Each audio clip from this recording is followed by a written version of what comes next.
pinalaya sa ulan habang buntis dahil sa malupit na pagtataksil ng asawa at biyenan.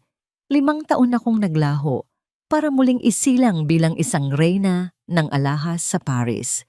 Ngayon, bumalik ako para tadtarin ang kanilang dangal sa loob ng korte habang kasama ang lalaking handang magpabagsak sa kanilang buong angkan.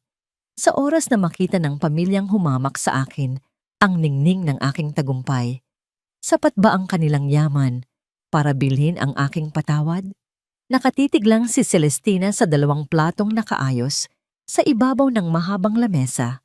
Sa gitna, naroon ang mga paboritong pagkain ni Ricardo, ang kanyang asawa. Ang bawat putahe ay niluto niya ng may pag-iingat at pagmamahal, isang tradisyon na sinisikap niyang buhayin tuwing bisperas ng bagong taon. Ngunit ang katahimikan sa loob ng mansyon ng mga De Villa ay mas malakas pa sa anumang ingay. Ang tanging maririnig ay ang marahang pagtiktak ng lumang orasan sa pasilyo. Bawat segundo ay tila isang pagkondena sa kanyang pag-iisa. 3 taon. 3 taon na silang kasal.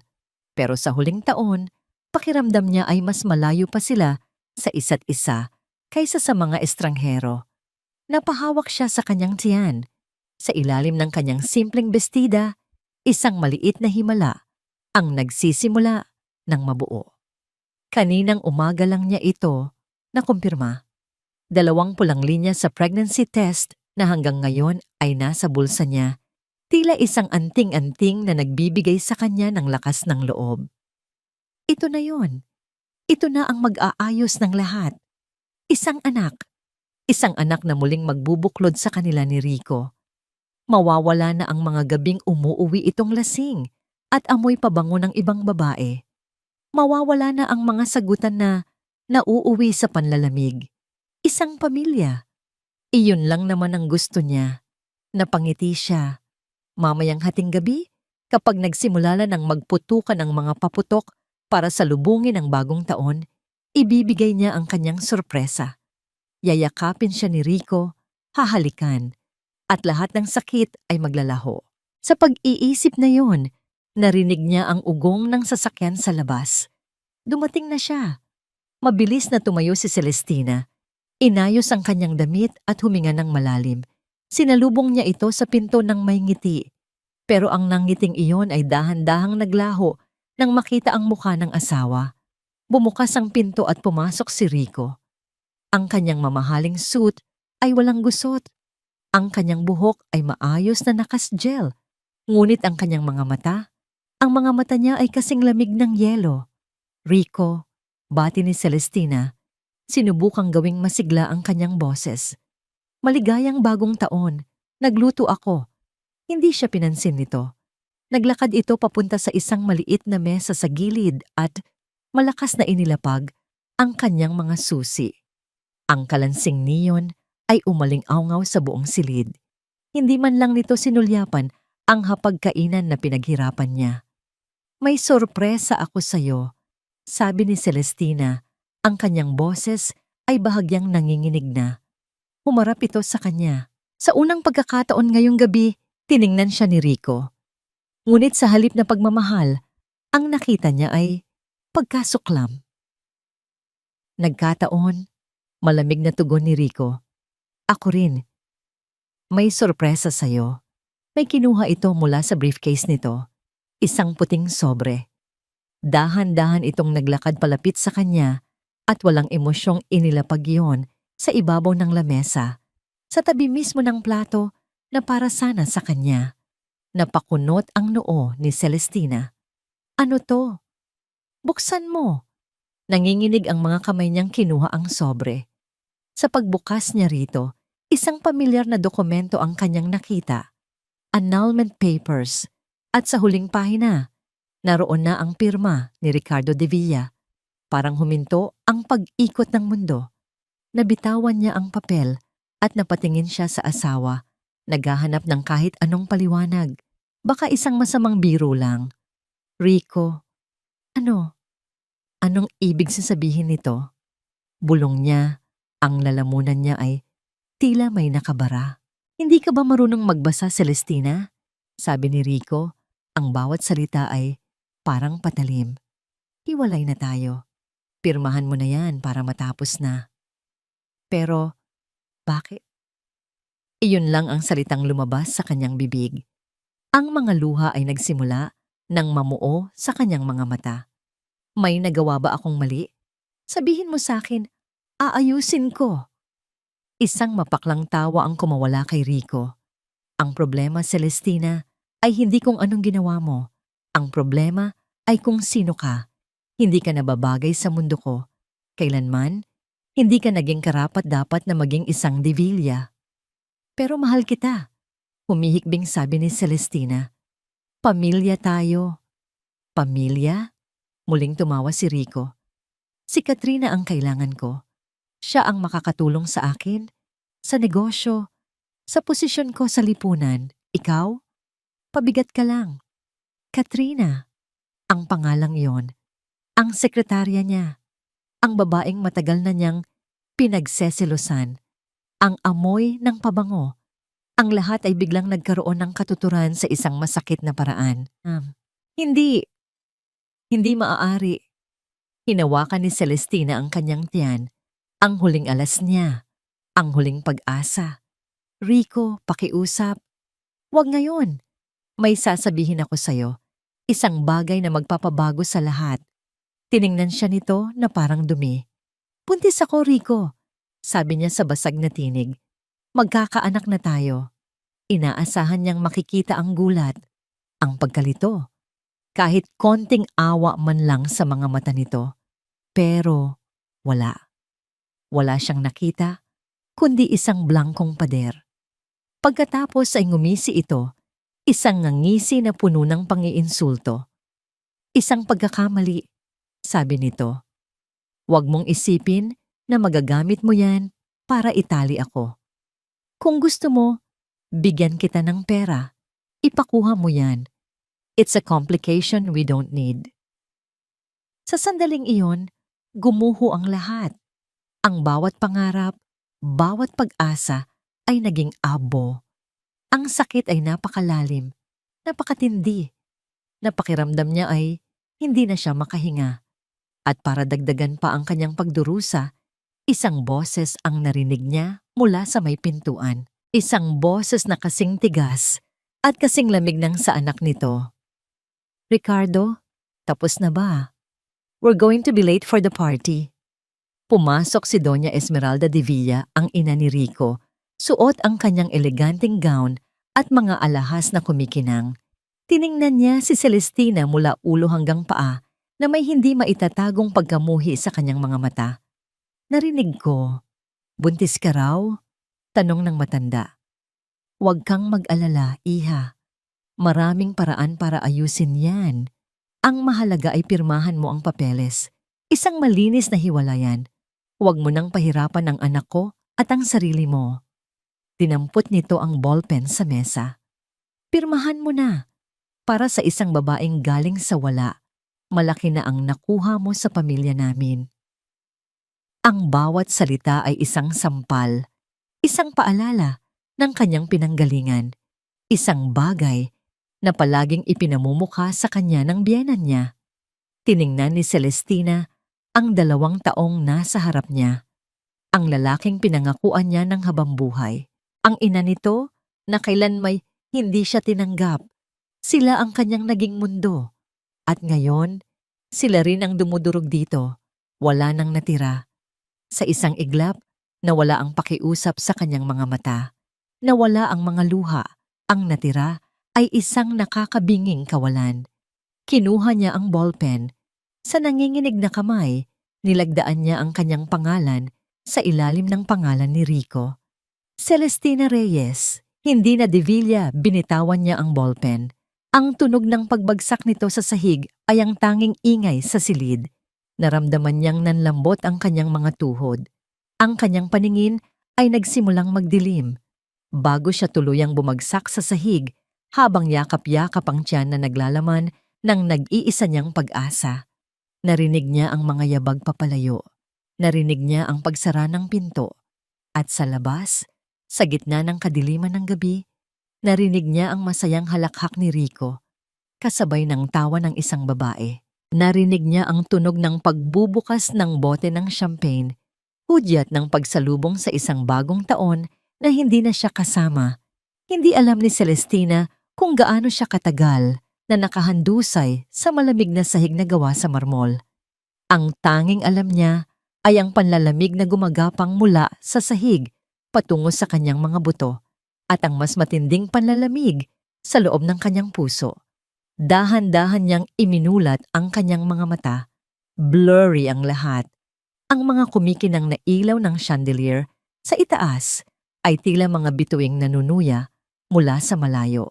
Nasaan na sila? Nawala na? Iniwan na siya. Ang alaala ng kanilang mga halakhak, ang halakhak ni Rico at ng babae nito ay umalingaw-ngaw sa kanyang isipan. Mas masakit pa kaysa sa isang sampal. Sinubukan niyang bumangon, nanghihina ang mga braso at binti. Ang bawat paggalaw ay isang pakikibaka. Nang sa wakas ay nagawa niyang maupo. Ang una niyang ginawa ay haplusin ang kanyang tiyan. Nandito ka pa, anak. Bulong niya sa kawalan. Ang mga luha ay muling dumaloy sa kanyang mga pisngi. Hindi tayo iniwan ng isa't isa. Ginamit niya ang lahat ng natitirang lakas para tumayo. Tiningnan niya ang hapagkainan, ang 2 plato, ang mga pagkaing lumamig na, isang testamento sa isang pangarap na hindi kailanman magkakatotoo. Wala siyang dinala, walang damit, walang alahas, walang pera.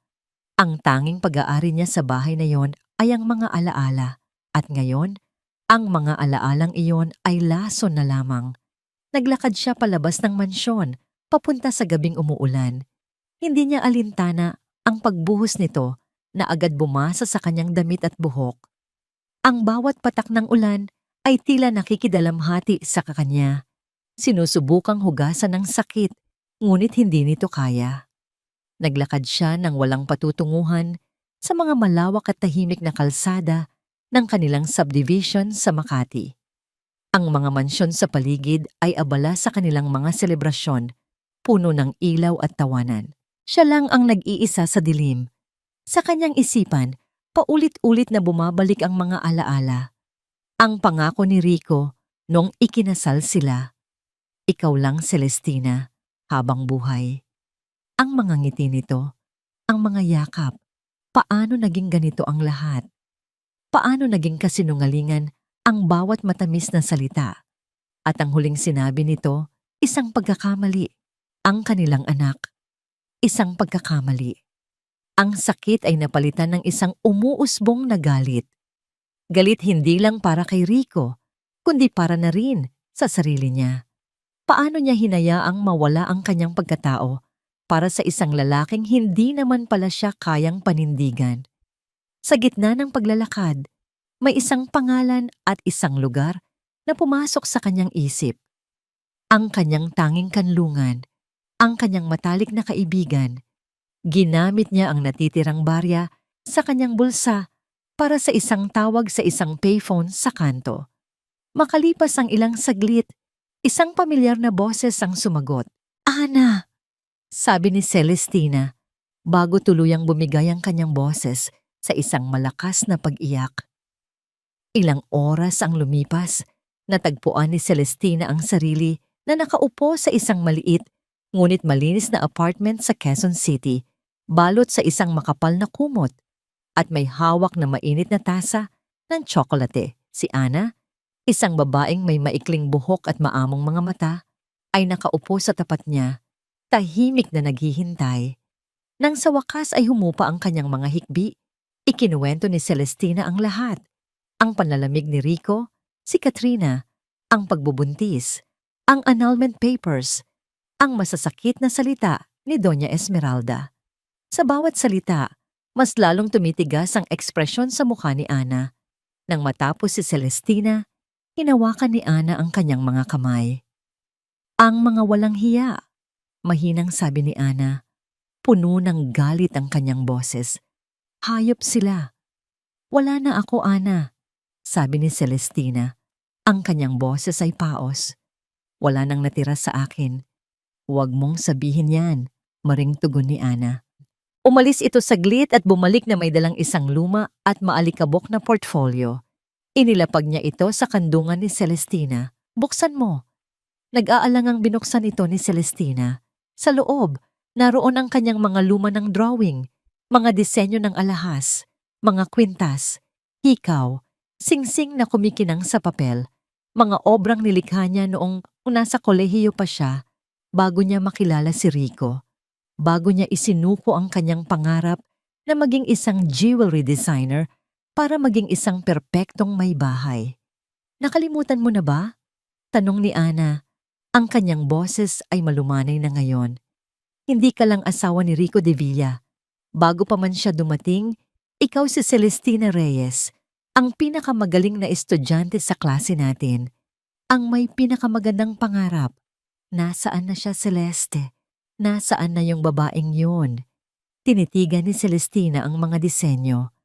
Ang bawat guhit ay parang isang piraso ng kanyang kaluluwa na matagal na niyang ibinaon.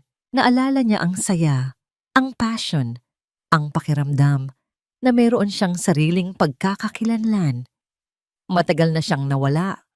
Malungkot na sagot niya. Hindi, nandyan lang siya sa loob mo. Naghihintay na palayain mo ulit. Giit ni Ana. Gamitin mo yan, Celeste. Gamitin mo ang talento mo. Bumangon ka. Hindi para sa kanila, kundi para sa'yo. Ang mga salita ni Ana ay parang liwanag sa gitna ng kadiliman. May kung anong nagbago sa loob ni Celestina. Kinuha niya mula sa kanyang bulsa ang isang maliit na papel. Ang resibo mula sa klinik kaninang umaga. Sa likod nito ay ang maliit at malabong imahe mula sa kanyang unang ultrasound, isang tuldok. Isang maliit na tuldok na siyang buong mundo niya ngayon. Tinitigan niya ang larawan at ang lungkot sa kanyang puso ay dahan-dahang napalitan ng isang matibay na damdamin. Determinasyon. Hindi na siya iiyak para sa isang lalaking tinawag ang anak nila na isang pagkakamali.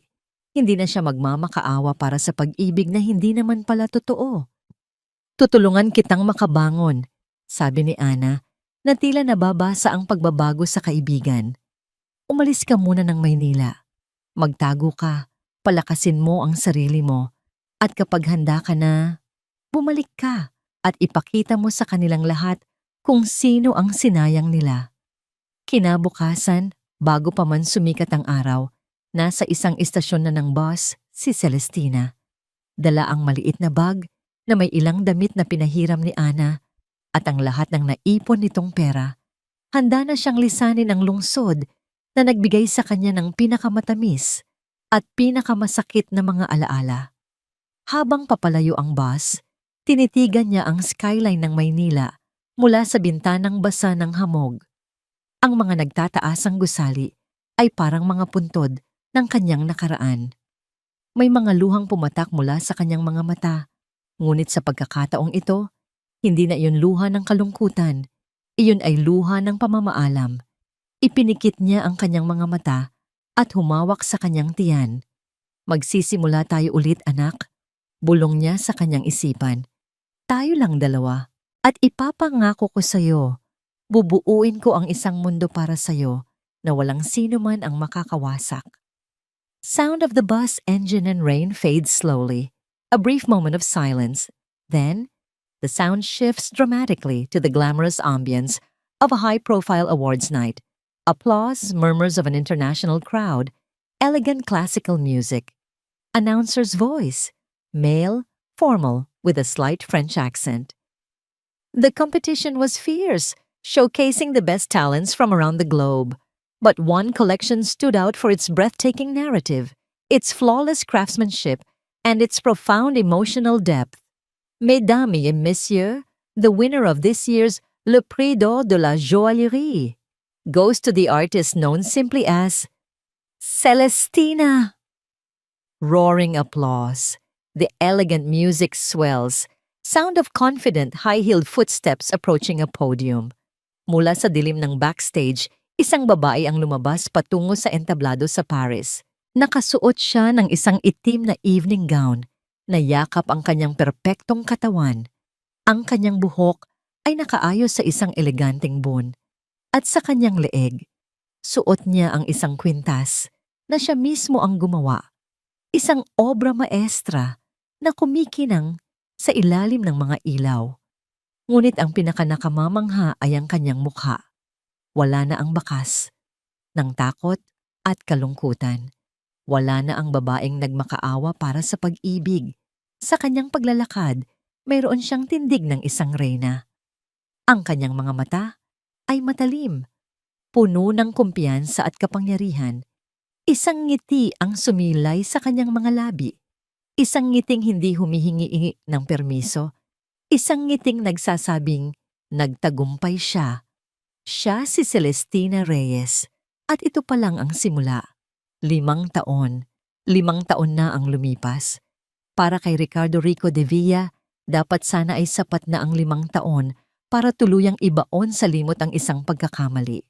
Pero habang pinagmamasdan niya ang ilaw ng syudad mula sa bintana ng kanyang opisina sa pinakatuktok ng isang gusali sa BGC, pakiramdam niya ay kahapon lang nangyari ang lahat. Isang matalas na boses ang pumunit sa katahimikan ng gabi. Rico, are you even listening to me? My supplementary card was declined. Can you believe the humiliation? Pumasok si Katrina sa kanyang opisina na parang isang bagyo. Ibinagsak ang 3 mamahaling shopping bags sa sahig. Ang kanyang mukha, na dati hinahangaan ni Rico, ay ngayon nakasimangot sa inis. Suot nito ang isang damit na mas mahal pa sa isang buwang sahod ng karaniwang empleyado. Ngunit ang ugali nito ay hindi mabibili ng pera. I transferred money to your account this morning, Kat. Sagot ni Rico. Hindi man lang ito nilingon. Itinuon niya ang pansin sa pag-ikot ng whiskey sa kanyang baso. Maybe you should learn how to check your balance before you shop. That's not the point, sigaw nito. The point is, your name is Ricardo de Villa. My card should be limitless. What will people say? Napapikit si Rico. What will people say? Iyon na lang palagi ang mahalaga kay Katrina. Ang sasabihin ng iba, ang tingin ng iba. Ito ang babaeng pinili niya. Ang babaeng bagay sa kanyang mundo. Isang perpektong palamuti. Pero ang mga palamuti, gaano man kaganda, ay walang kaluluwa. At sa paglipas ng mga taon, ang kinang ni Katrina ay unti-unti nang kumukupas sa kanyang paningin. At ang tanging nakikita na lang niya ay ang nakakabinging kahungkagan. I'm busy, Kat. We'll talk about this tomorrow. Sabi niya. Ang boses ay pagod na. Busy? O baka naman iniiwasan mo lang ako? Ever since that deal in Cebu fell through, you've been impossible to talk to. Hindi na sumagot si Rico. Totoo ang sinabi nito. Ang negosyo ng pamilya, ang De Villa Holdings, ay hindi na kasintatag ng dati. Ilang maling desisyon, ilang masamang pamumuhunan, at ang pundasyon na ipinagmamalaki ng kanyang ina ay nagsisimula nang magkaroon ng lamat. Umirap si Katrina at padabog na kinuha ang kanyang mga pinamili. Fine, I'll just see you at home. Don't be too late. May party pa tayong pupuntahan. Nang marinig niya ang pagsara ng pinto, napabuntong hininga si Rico. Party, iyon na ang buhay nila. Mga party, mga pekeng ngiti, mga usapang negosyo na nakabalot sa papuri. Nakakapagod. Sa hindi malamang dahilan, kinuha niya ang kanyang cellphone. Nag-scroll siya sa gallery, nilagpasan ang daan-daang litrato nila ni Katrina sa iba't ibang bansa, sa iba't ibang mamahaling okasyon. Lahat ay planado, lahat ay nakapose. Hanggang sa huminto ang kanyang daliri sa isang lumang folder. Isang folder na hindi niya sinasadyang hindi mabura. Ang litrato ay malabo. Kuha sa luma nilang kusina. Nakatalikod si Celestina, nagluluto, at lumingon ito sa kamera nang may maliit na ngiti sa labi at may konting harina sa kanyang pisngi. Simple, walang make-up, walang alahas. Ngunit ang nangiti nito ay totoo. Ang saya sa mga mata nito ay hindi nabibili. Celestina. Ang pangalan ay parang isang multo sa kanyang isipan. Ano na kaya ang nangyari sa kanya? Pagkatapos ng gabing iyon, Para siyang bulang naglaho. Walang nakakaalam kung nasaan siya. Kahit ang kaibigan niyang si Ana ay tikom ang bibig. Noong una, nakaramdam siya ng ginhawa, isang malinis na paghihiwalay.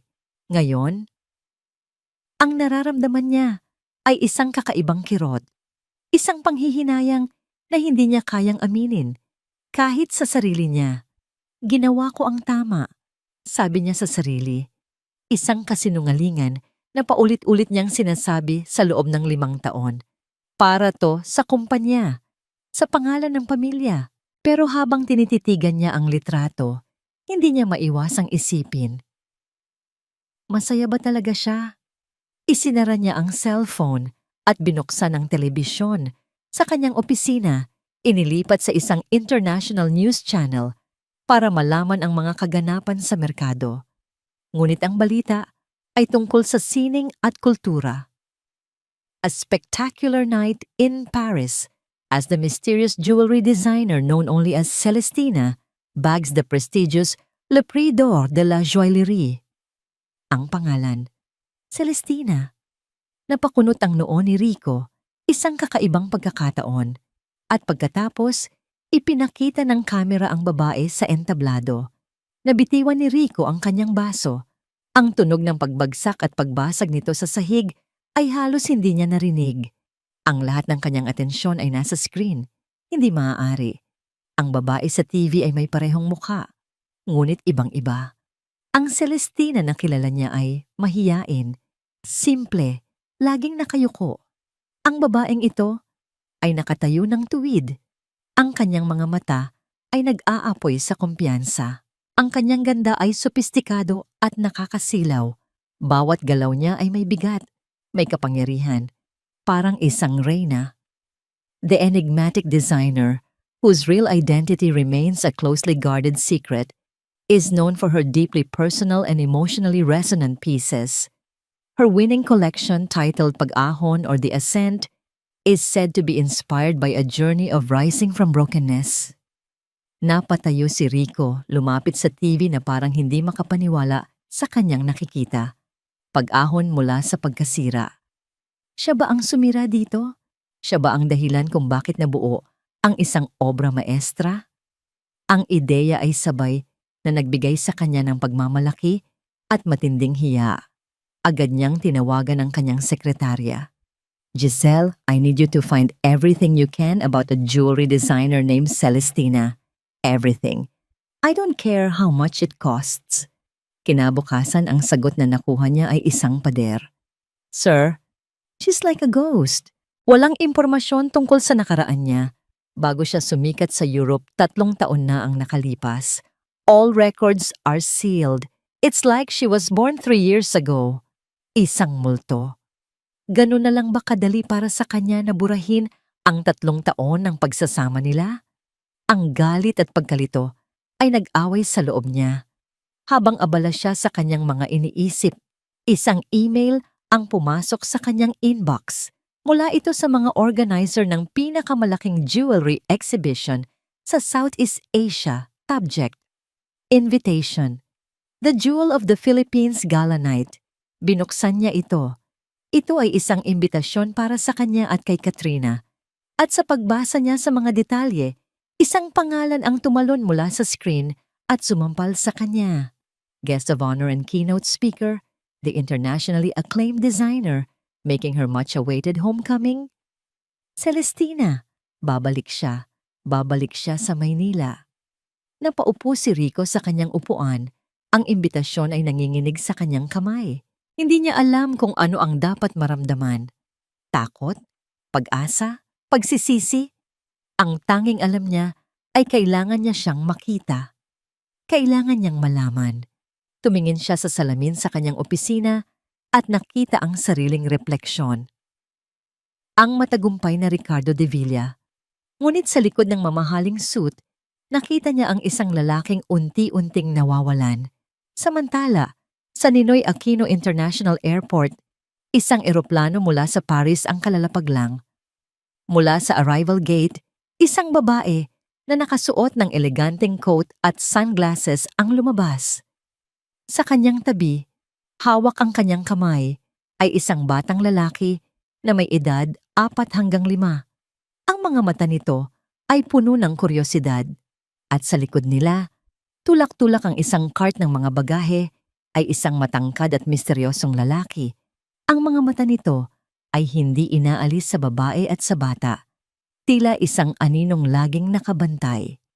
Huminto si Celestina at huminga ng malalim. Tinatanggap ang pamilyar na hangin ng Pilipinas. Itinaas niya ang kanyang salamin sa mata. Pagkatapos ng 5 taon, nagbalik na siya. Ang hangin sa loob ng Grand Ballroom ng isang 5-star hotel sa Makati ay puno ng amoy ng mamahaling pabango at kapangyarihan. Ang mga nagkikislapang chandelier sa itaas ay tila mga bituin na ninakaw mula sa langit. Nagbibigay liwanag sa mga mukha ng pinakamayayaman at pinakamaimpluwensyang tao sa Pilipinas. Ito ang Jewel of the Philippines Gala Night. At ngayong gabi, lahat sila ay naghihintay sa pagdating ng iisang bituin. Sa isang tahimik na holding room, huling tiningnan ni Celestina ang kanyang refleksyon sa salamin. 5 taon. 5 taon ang inilaan niya para buuin ang babaeng nakikita niya ngayon. Ang babaeng hindi na yumuyuko. Ang babaeng hindi na humihingi ng tawad para sa kanyang pag-iral. Handa ka na? Isang malalim at mahinahong boses ang bumasag sa kanyang pag-iisip. Lumingon siya at nakita si Gideon Lazaro na nakatayo sa may pinto. Napakakisig sa kanyang itim na tuxedo. Ang mga mata nito ay puno ng pag-aalala at suporta. Si Gideon, ang kanyang naging anino, ang kanyang naging pader sa loob ng huling 3 taon, ang misteryosong investor na naniwala sa kanyang talento nang walang pag-aalinlangan. Tumango si Celestina, isang maliit na ngiti ang sumilay sa kanyang labi. I was born ready, Gio. Mabuti, sabi nito. Lumapit sa kanya at inilahad ang braso. Dahil nag-aabang na ang buong Maynila sa'yo.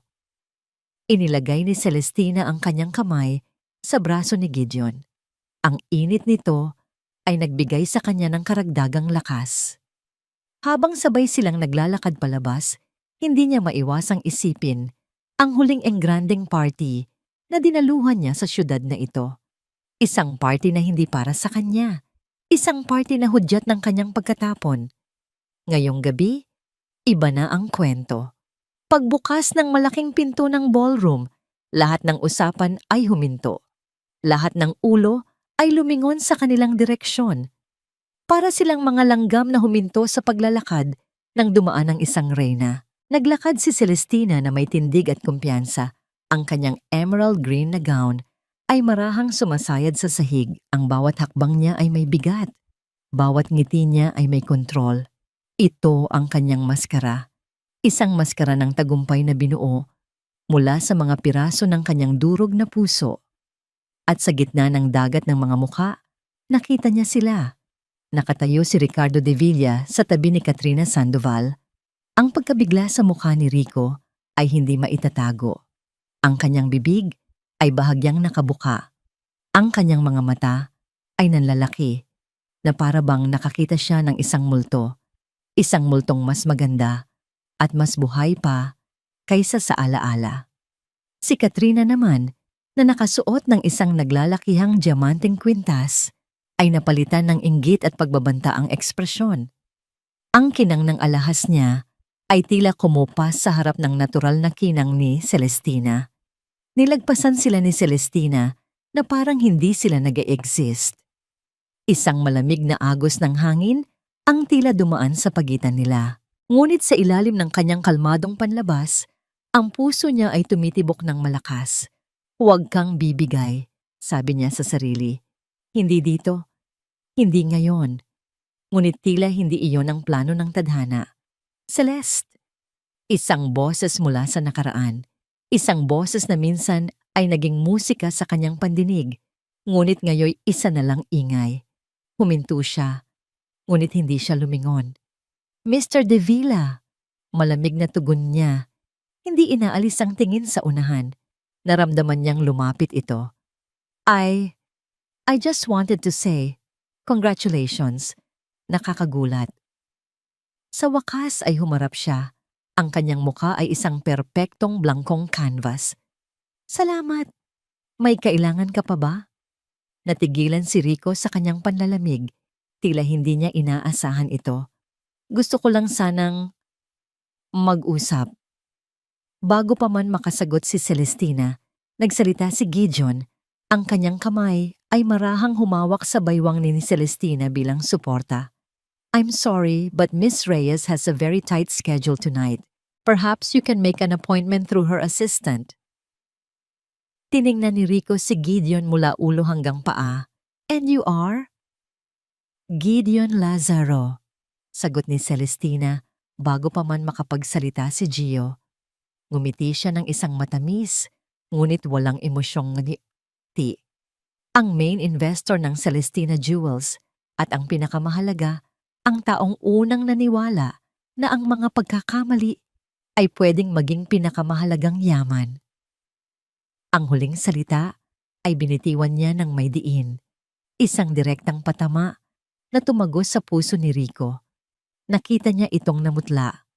Sa sandaling iyon, sumingit si Katrina na may hawak na 2 kopita ng red wine. Darling, sabi nito kay Rico, bago lumingon kay Celestina na may pekeng ngiti. Celestina, it's so good to see you again. You look different. At sa isang aksidenteng paggalaw, itinaob niya ang laman ng isang kopita sa braso at damit ni Celestina. Oh my God, I'm so sorry. Ang clumsy ko talaga. Ang lumang Celestina ay matataranta. Ang lumang Celestina ay iiyak sa kahihiyan.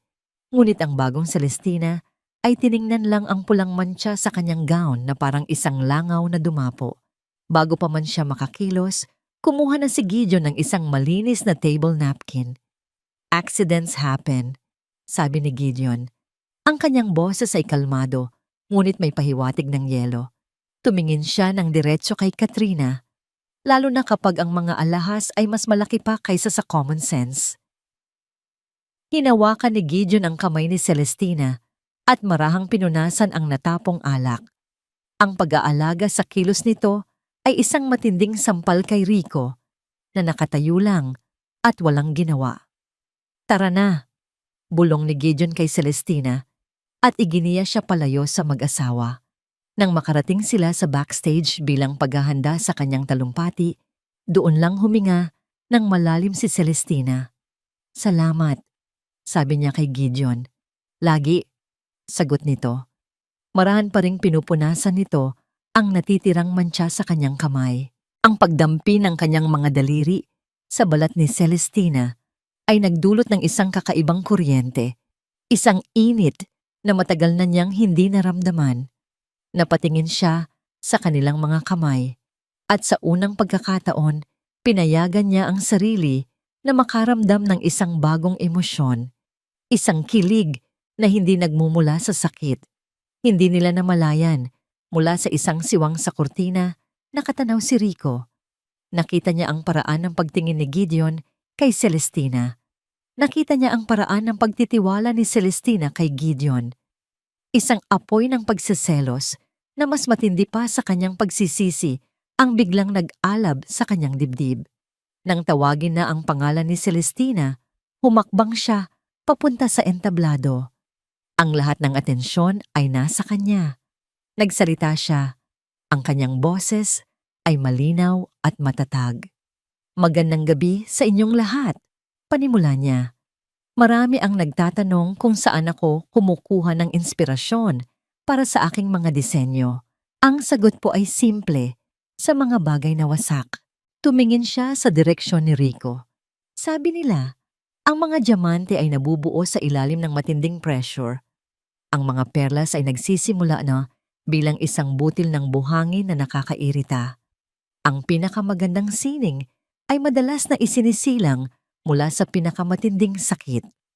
Kaya naman, ang aking koleksyon ay tinawag kong pag-ahon dahil ipinapaalala nito sa atin na ang tunay na halaga ay hindi nasusukat kapag buo ka, kundi sa kung paano mo paulit-ulit na binubuo ang iyong sarili mula sa mga durog na piraso.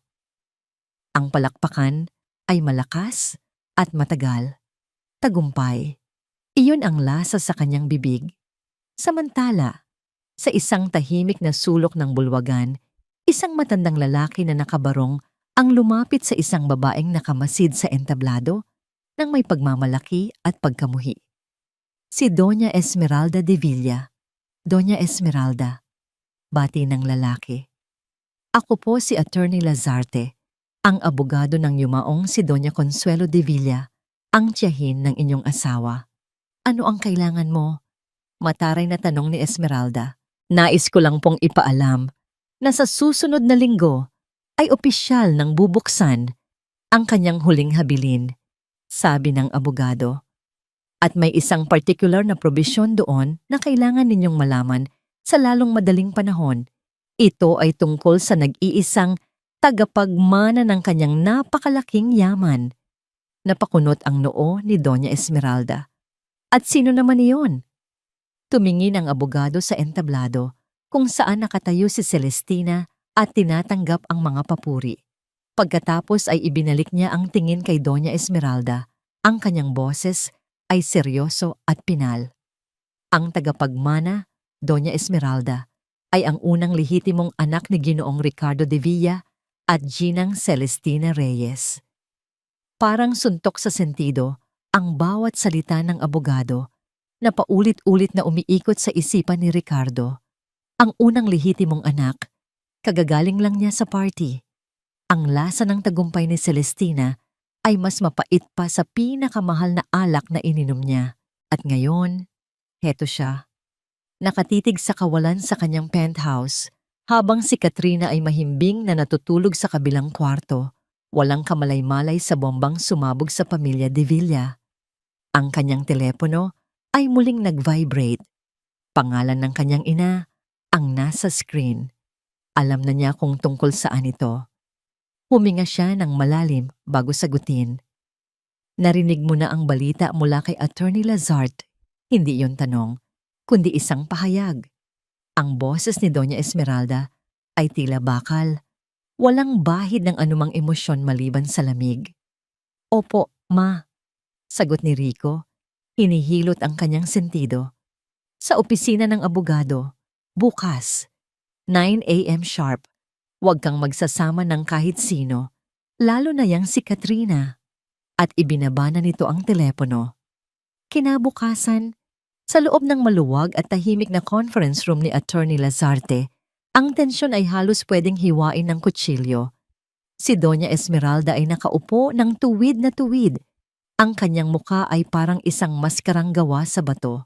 Si Rico naman ay hindi mapakali. Ang kanyang mamahaling sapatos ay paulit-ulit na tumatapik sa sahig. Gaya ng aking nabanggit kagabi, panimula ng abogado habang inaayos ang kanyang salamin. Ang huling habilin ni Doña Consuelo ay may isang napakalinaw na kondisyon. Binuklat nito ang isang makapal na dokumento. Ipinapamana niya ang lahat ng kanyang shares sa De Villa Holdings, mga ari-arian sa iba't ibang bansa, at ang laman ng kanyang mga trust funds na nagkakahalaga ng bilyon-bilyong piso sa iisang tagapagmana. Huminga ng malalim ang abogado at binasa ang eksaktong nakasulat sa unang lehitimong anak na isisilang ni na Ginoong Ricardo de Villa at ng kanyang asawa, si Ginang Celestina Reyes de Villa. Katahimikan, parang isang malakas na sampal ang mga salitang yon. Si Rico ay napasandal sa kanyang upuan, tila nawalan ng hangin. Si Doña Esmeralda naman ay napapikit ng mariin. Ang kanyang mga daliri ay mahigpit na nakakuyom sa ibabaw ng lamesa. May isa pang kondisyon, pagpapatuloy ng abogado, hindi alintana ang reaksyon nilang mag-ina. Ang mana ay mananatili sa isang trust fund na pamamahalaan ng aking opisina hanggang sa tumuntong ng 21 anyos ang bata. Gayunpaman, ang legal guardian ng bata ay may karapatang gamitin ang interes ng pondo para sa lahat ng pangangailangan nito: edukasyon, kalusugan, at pamumuhay. Parang gumuho ang mundo ni Rico. Ang gabing pinalayas niya si Celestina. Ang mga salitang binitiwan niya. Isang pagkakamali. Ang pagkakamaling iyon. Ang pagkakamaling iyon pala ang magliligtas sa kanilang buong angkan. Ang De Villa Holdings ay unti-unting nalulugi at ang mana ni Tia Consuelo ang kanilang huling pag-asa. Isang pag-asang isinuka niya 5 taon na ang nakalipas. Nang makalabas sila sa gusali at makasakay sa sasakyan, doon sumabog ang kanyang ina. "Bobo!" Sigaw ni Doña Esmeralda. Ang kanyang boses ay nanginginig sa galit. "Napakatanga mo, Ricardo, kung hindi ka lang sana nagpadala diyan sa ambisyosang Katrina na. Kung naghintay ka lang sana, atin na sana ang lahat ng iyon. Ako pa talaga ang sinisisi ninyo." Ganting sigaw ni Rico habang mabilis na nagmamaneho palayo. "Kayo ang nagtulak sa akin. Kayo ang nagsabi na hindi siya karapat-dapat. Kayo ang nagplano ng lahat para makapasok si Katrina sa buhay ko dahil sa negosyo ng pamilya niya. Ginawa ko yon para sa kapakanan mo, para sa pamilya. Hindi! Ginawa ninyo yon para sa sarili ninyo."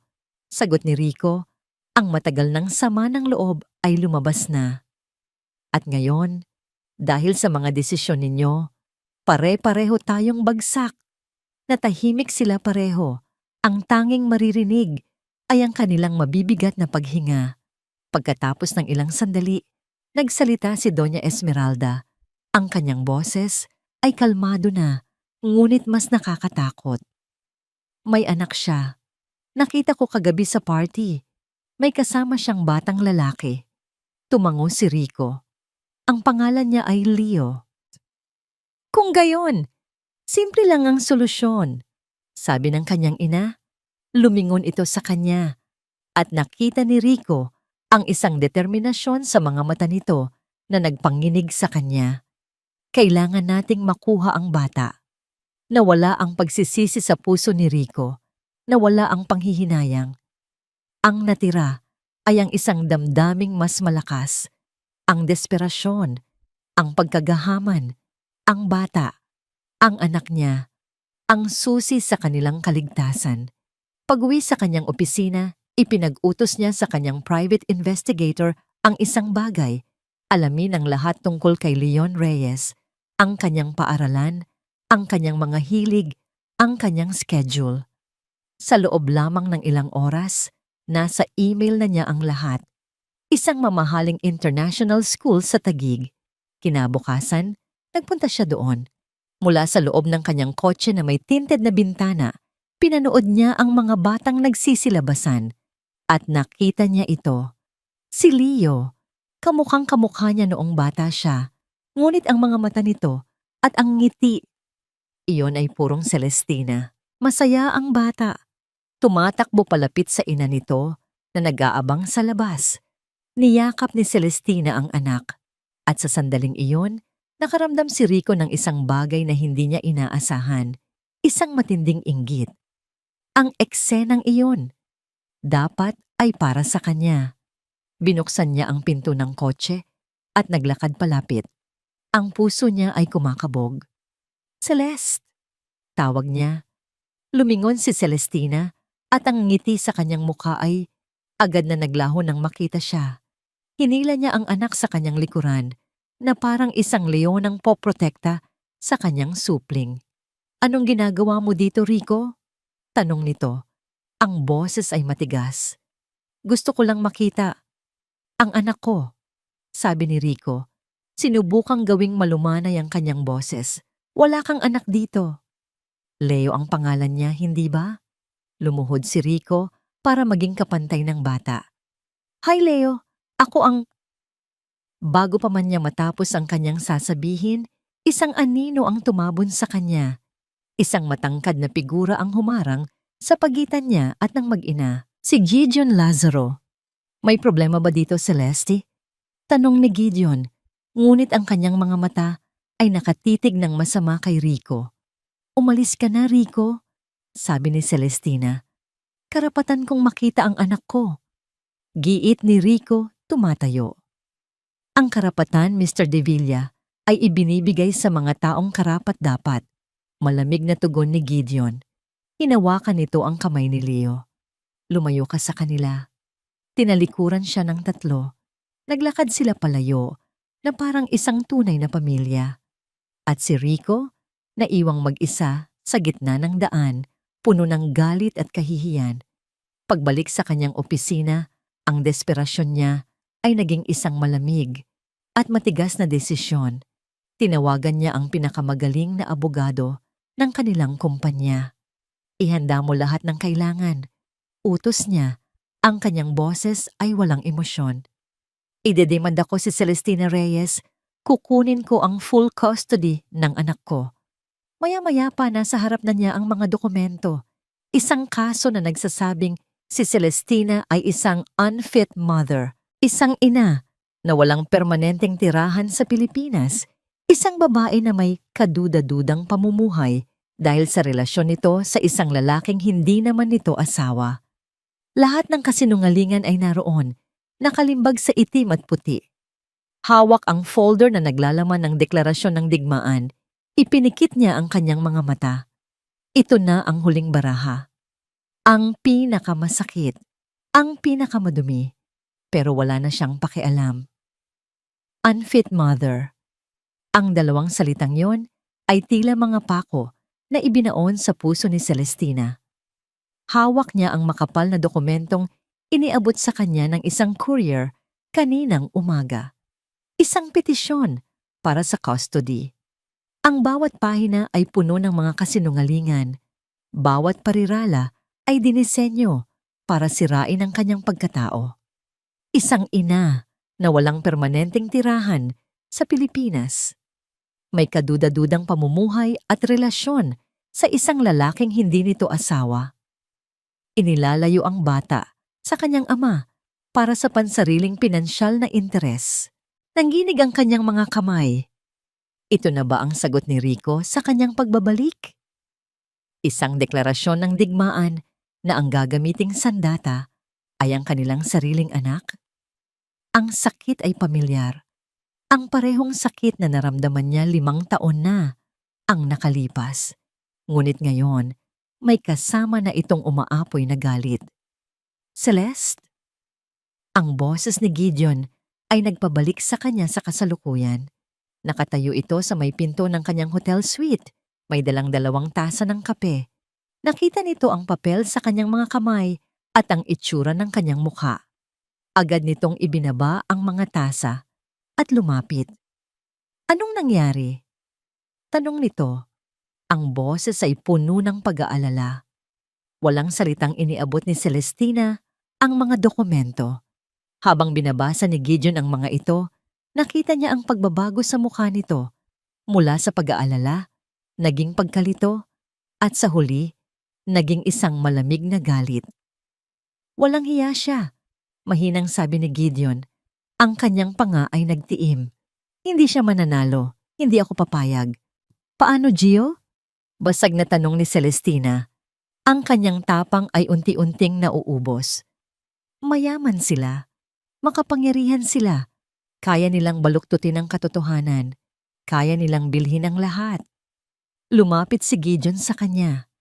Hinawakan nito ang kanyang mga balikat at sa mga mata nito ay nakita niya ang isang pangako. Hindi nila kayang bilhin ang katotohanan at lalong hindi nila kayang bilhin ang hustisya. Nandito ako, Celeste. Hindi kita iiwan. Lalabanan natin sila ng sabay. Sa mga sandaling iyon, si Gideon ang kanyang naging kanlungan. Ang kanyang lakas. Sa gitna ng bagyo, ito ang kanyang pader. Tumango siya, hinayaan ang sarili na maniwala sa mga salita nito. Kinagabihan, pagkatapos nilang magpulong kasama ang isang abogado na inirekomenda ni Gideon, sinubukan ni Celestina na maging normal para sa kanyang anak.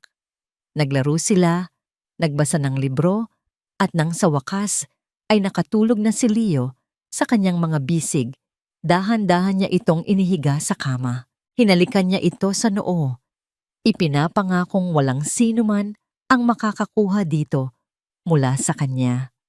Paglabas niya ng kwarto, nakita niya si Gideon sa sala, Nakatayo sa may bintana at may kausap sa telepono. Balak sana niyang pumasok sa kusina para uminom ng tubig, ngunit isang linya mula sa usapan nito ang nagpatigil sa kanya. Hindi, kailangan nating mag-ingat, sabi ni Gideon sa kausap nito. Ang kanyang boses ay seryoso at mababa. Malapit na. Matapos ang 5 taon, malapit ko nang makuha ang hustisya para sa kamatayan niya. Kamatayan? Napatigil si Celestina, nagtago sa dilim ng pasilyo. Oo, pagpapatuloy ni Gideon. Ang kaso ni Celeste ang magiging huling pako sa kanilang kabaong. Sa oras na bumagsak ang kanilang reputasyon dahil sa custody case, doon natin ilalabas ang lahat ng ebidensya. Dapat magbayad ang korporasyon ng De Villa. Ang paghihiganti na ito ay para kay Eliza. Ang bawat salita ay parang isang piraso ng yelo na tumusok sa kanyang dibdib, paghihiganti, gamitin ang kaso ni Celeste. Eliza, parang gumuho ang sahig na kanyang kinatatayuan. Ang pader na kanyang sinasandalan ay biglang nagkaroon ng mga lamat. Sino si Eliza? Ginagamit lang ba siya ni Gideon? Ang lahat ba ng tulong nito, ang lahat ng kabaitan, ay parte lang ng isang mas malaking plano? Isang plano na wala siyang kaalam-alam. Nang matapos ang tawag, pumasok si Celestina sa kusina. Nagkukunwaring walang narinig. Kumuha siya ng isang baso ng tubig, ngunit ang kanyang mga kamay ay nanginginig ng husto na halos mabitawan niya ito. Okay ka lang? Tanong ni Gideon mula sa kanyang likuran. Humarap si Celestina, sinubukang ngumiti. Oo, pagod lang siguro. Ngunit sa mga mata niya, alam ni Gideon na may nagbago. Kinabukasan, hindi na niya natiis ang mga tanong sa kanyang isipan.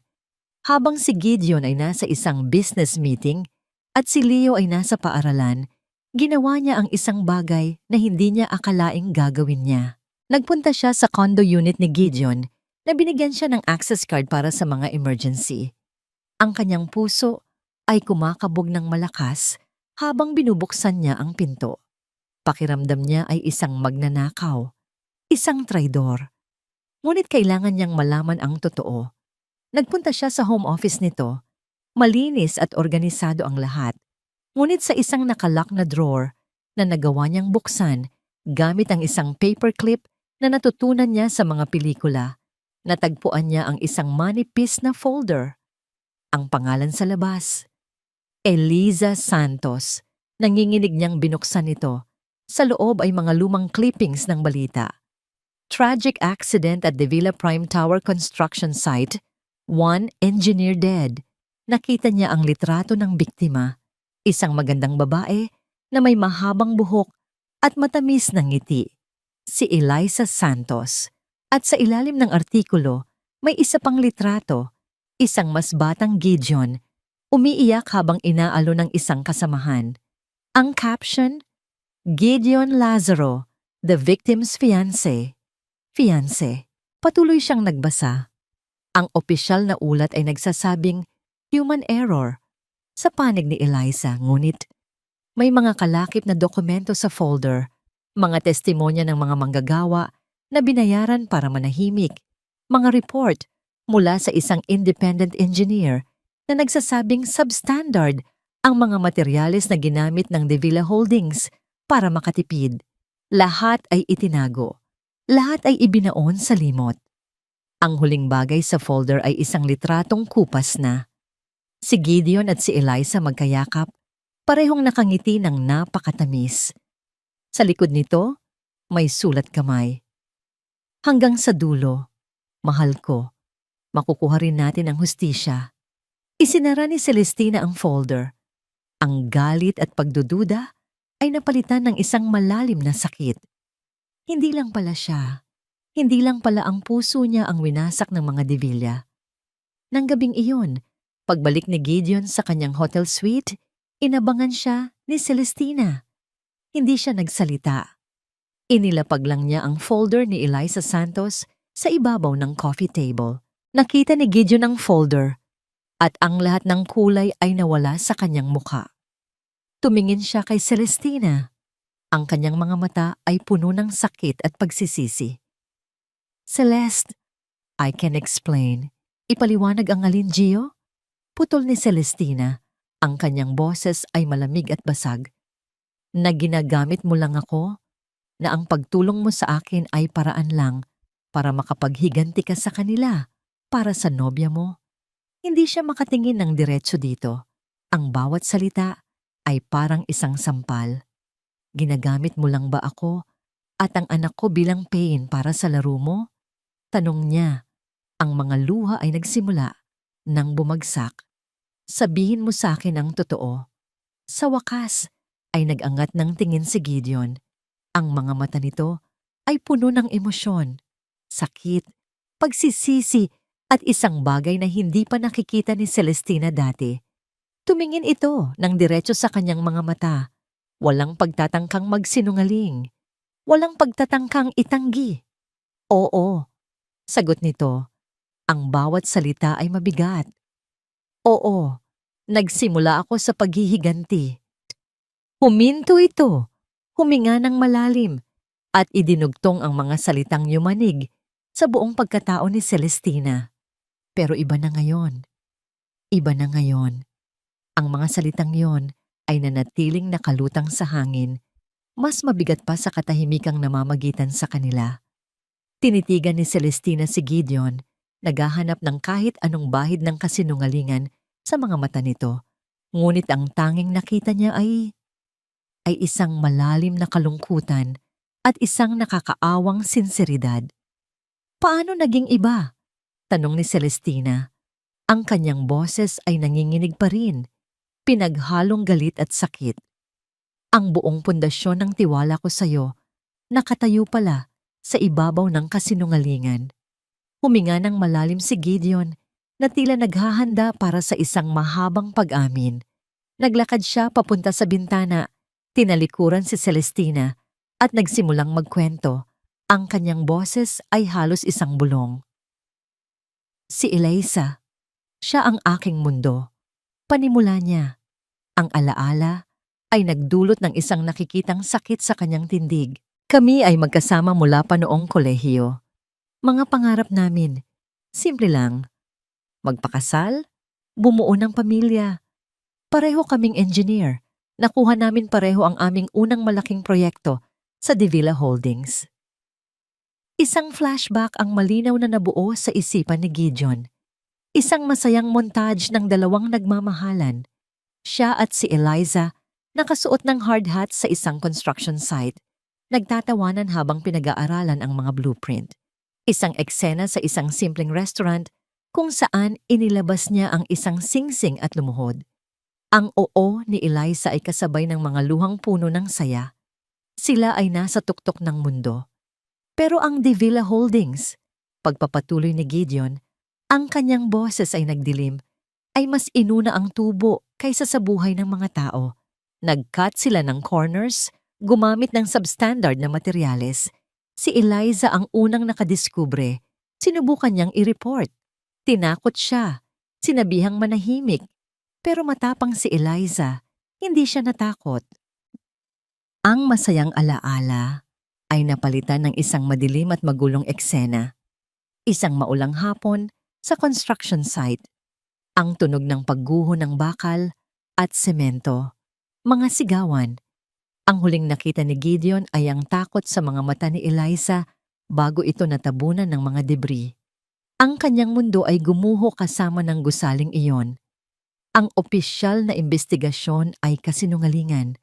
Sabi ni Gideon, ang kanyang mga kamao ay nakakuyom na. Sinisi nila si Eliza. Human error daw.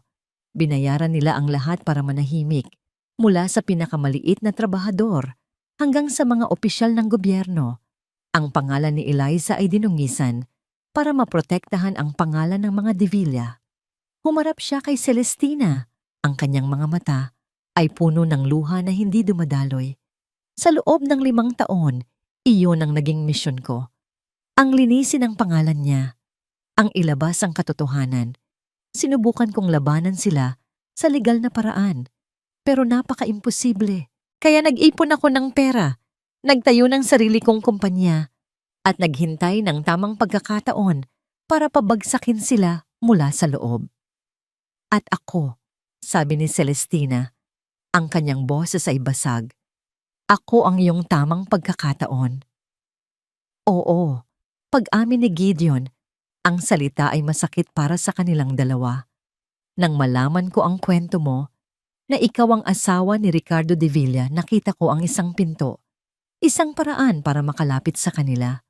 Noong una, iyon lang talaga ang plano ko. Ang tulungan ka para matulungan ko ang sarili kong misyon. Lumapit siya kay Celestina. Ang kanyang mga mata ay nagmamakaawa. Pero habang tumatagal, habang nakikilala kita, habang nakikita ko kung gaano ka katatag, kung gaano ka kabuting ina kay Leo, nagbago ang lahat, Celeste. Ang paghihiganti na dati isang malaking apoy sa puso ko, unti-unting napapalitan ng isang bagay na mas totoo. Isang bagay na hindi ko inaasahan. Nagsimula akong mag-alala para sa'yo, hindi para sa plano ko. Nagsimula akong matuwa sa mga ngiti mo, hindi sa mga hakbang na papalapit sa pagbagsak nila. Nagsimula akong mahalin ka, Celeste. At ang pagmamahal na yon ang nagpagaling sa sugat na iniwan ni Eliza. Natigilan si Celestina. Ang pag-amin ay hindi niya inaasahan. Ang lahat ng galit sa kanyang puso ay unti-unting naglaho, napalitan ng isang malalim na awa at pagkalito. Samantala, sa kabilang panig ng syudad, si Katrina Sandoval ay nakaupo sa harap ng kanyang vanity mirror, tinititigan ang kanyang refleksyon. Mula nang bumalik si Celestina, naramdaman niyang nagbago ang lahat. Si Rico ay palaging wala, laging may iniisip. Ang mga credit card niya ay may limit na, at ang tingin sa kanya ng mga kaibigan niya sa alta sosyedad ay may halong panghuhusga. Alam niyang siya ang susunod na itatapon kapag nakuha na ng mga De Villa ang gusto nila. Hindi siya papayag. Kung babagsak siya, isasama niya ang lahat. May kinuha siyang isang lumang USB mula sa kanyang drawer ng alahas. Isang bagay na matagal na niyang itinatago. Noong siya pa ang sekretarya ni Rico, sa ngalan ng pag-ibig, kinopya niya ang halos lahat ng mahahalagang files mula sa computer nito bilang isang alas laban sa hinaharap. Kasama doon ang mga blueprint at mga email tungkol sa proyektong ikinamatay ni Eliza Santos. At higit pa doon, mga naunang disenyo ni Celestina, mga sketch na iniwan nito sa lumang bahay nila na itinago ni Katrina bilang souvenir. Tinawagan niya ang pinakamalaking kalaban ni Celestina sa industriya, isang designer na matagal nang naiinggit sa tagumpay nito.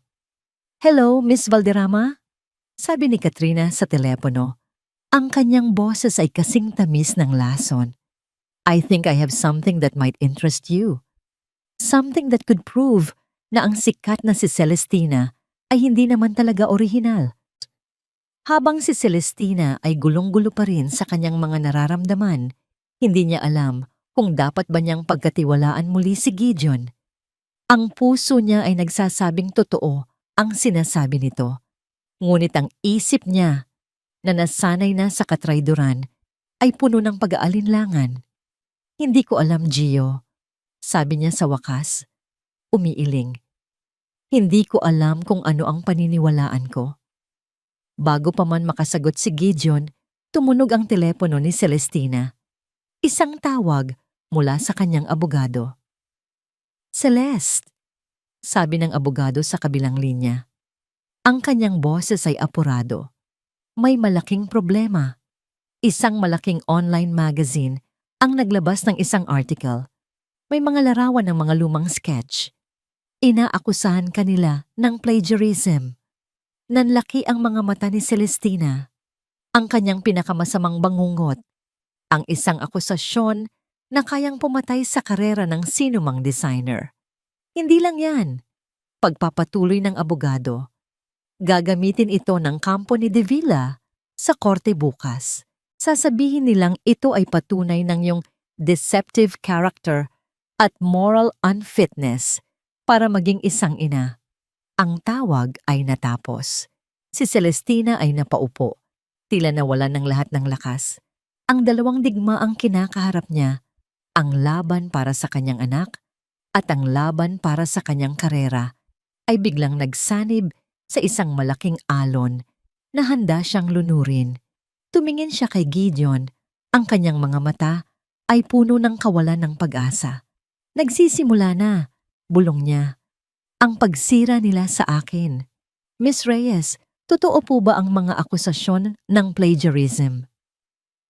Celestina, may komento po ba kayo sa kasong isinampa ng dati ninyong asawa?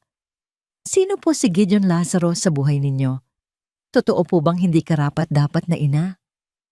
Ang bawat tanong ay parang isang bato na ipinupukol kay Celestina. Nakatayo siya sa labas ng korte, pinalilibutan ng media. Ang mga flash ng kamera ay nakakasilaw.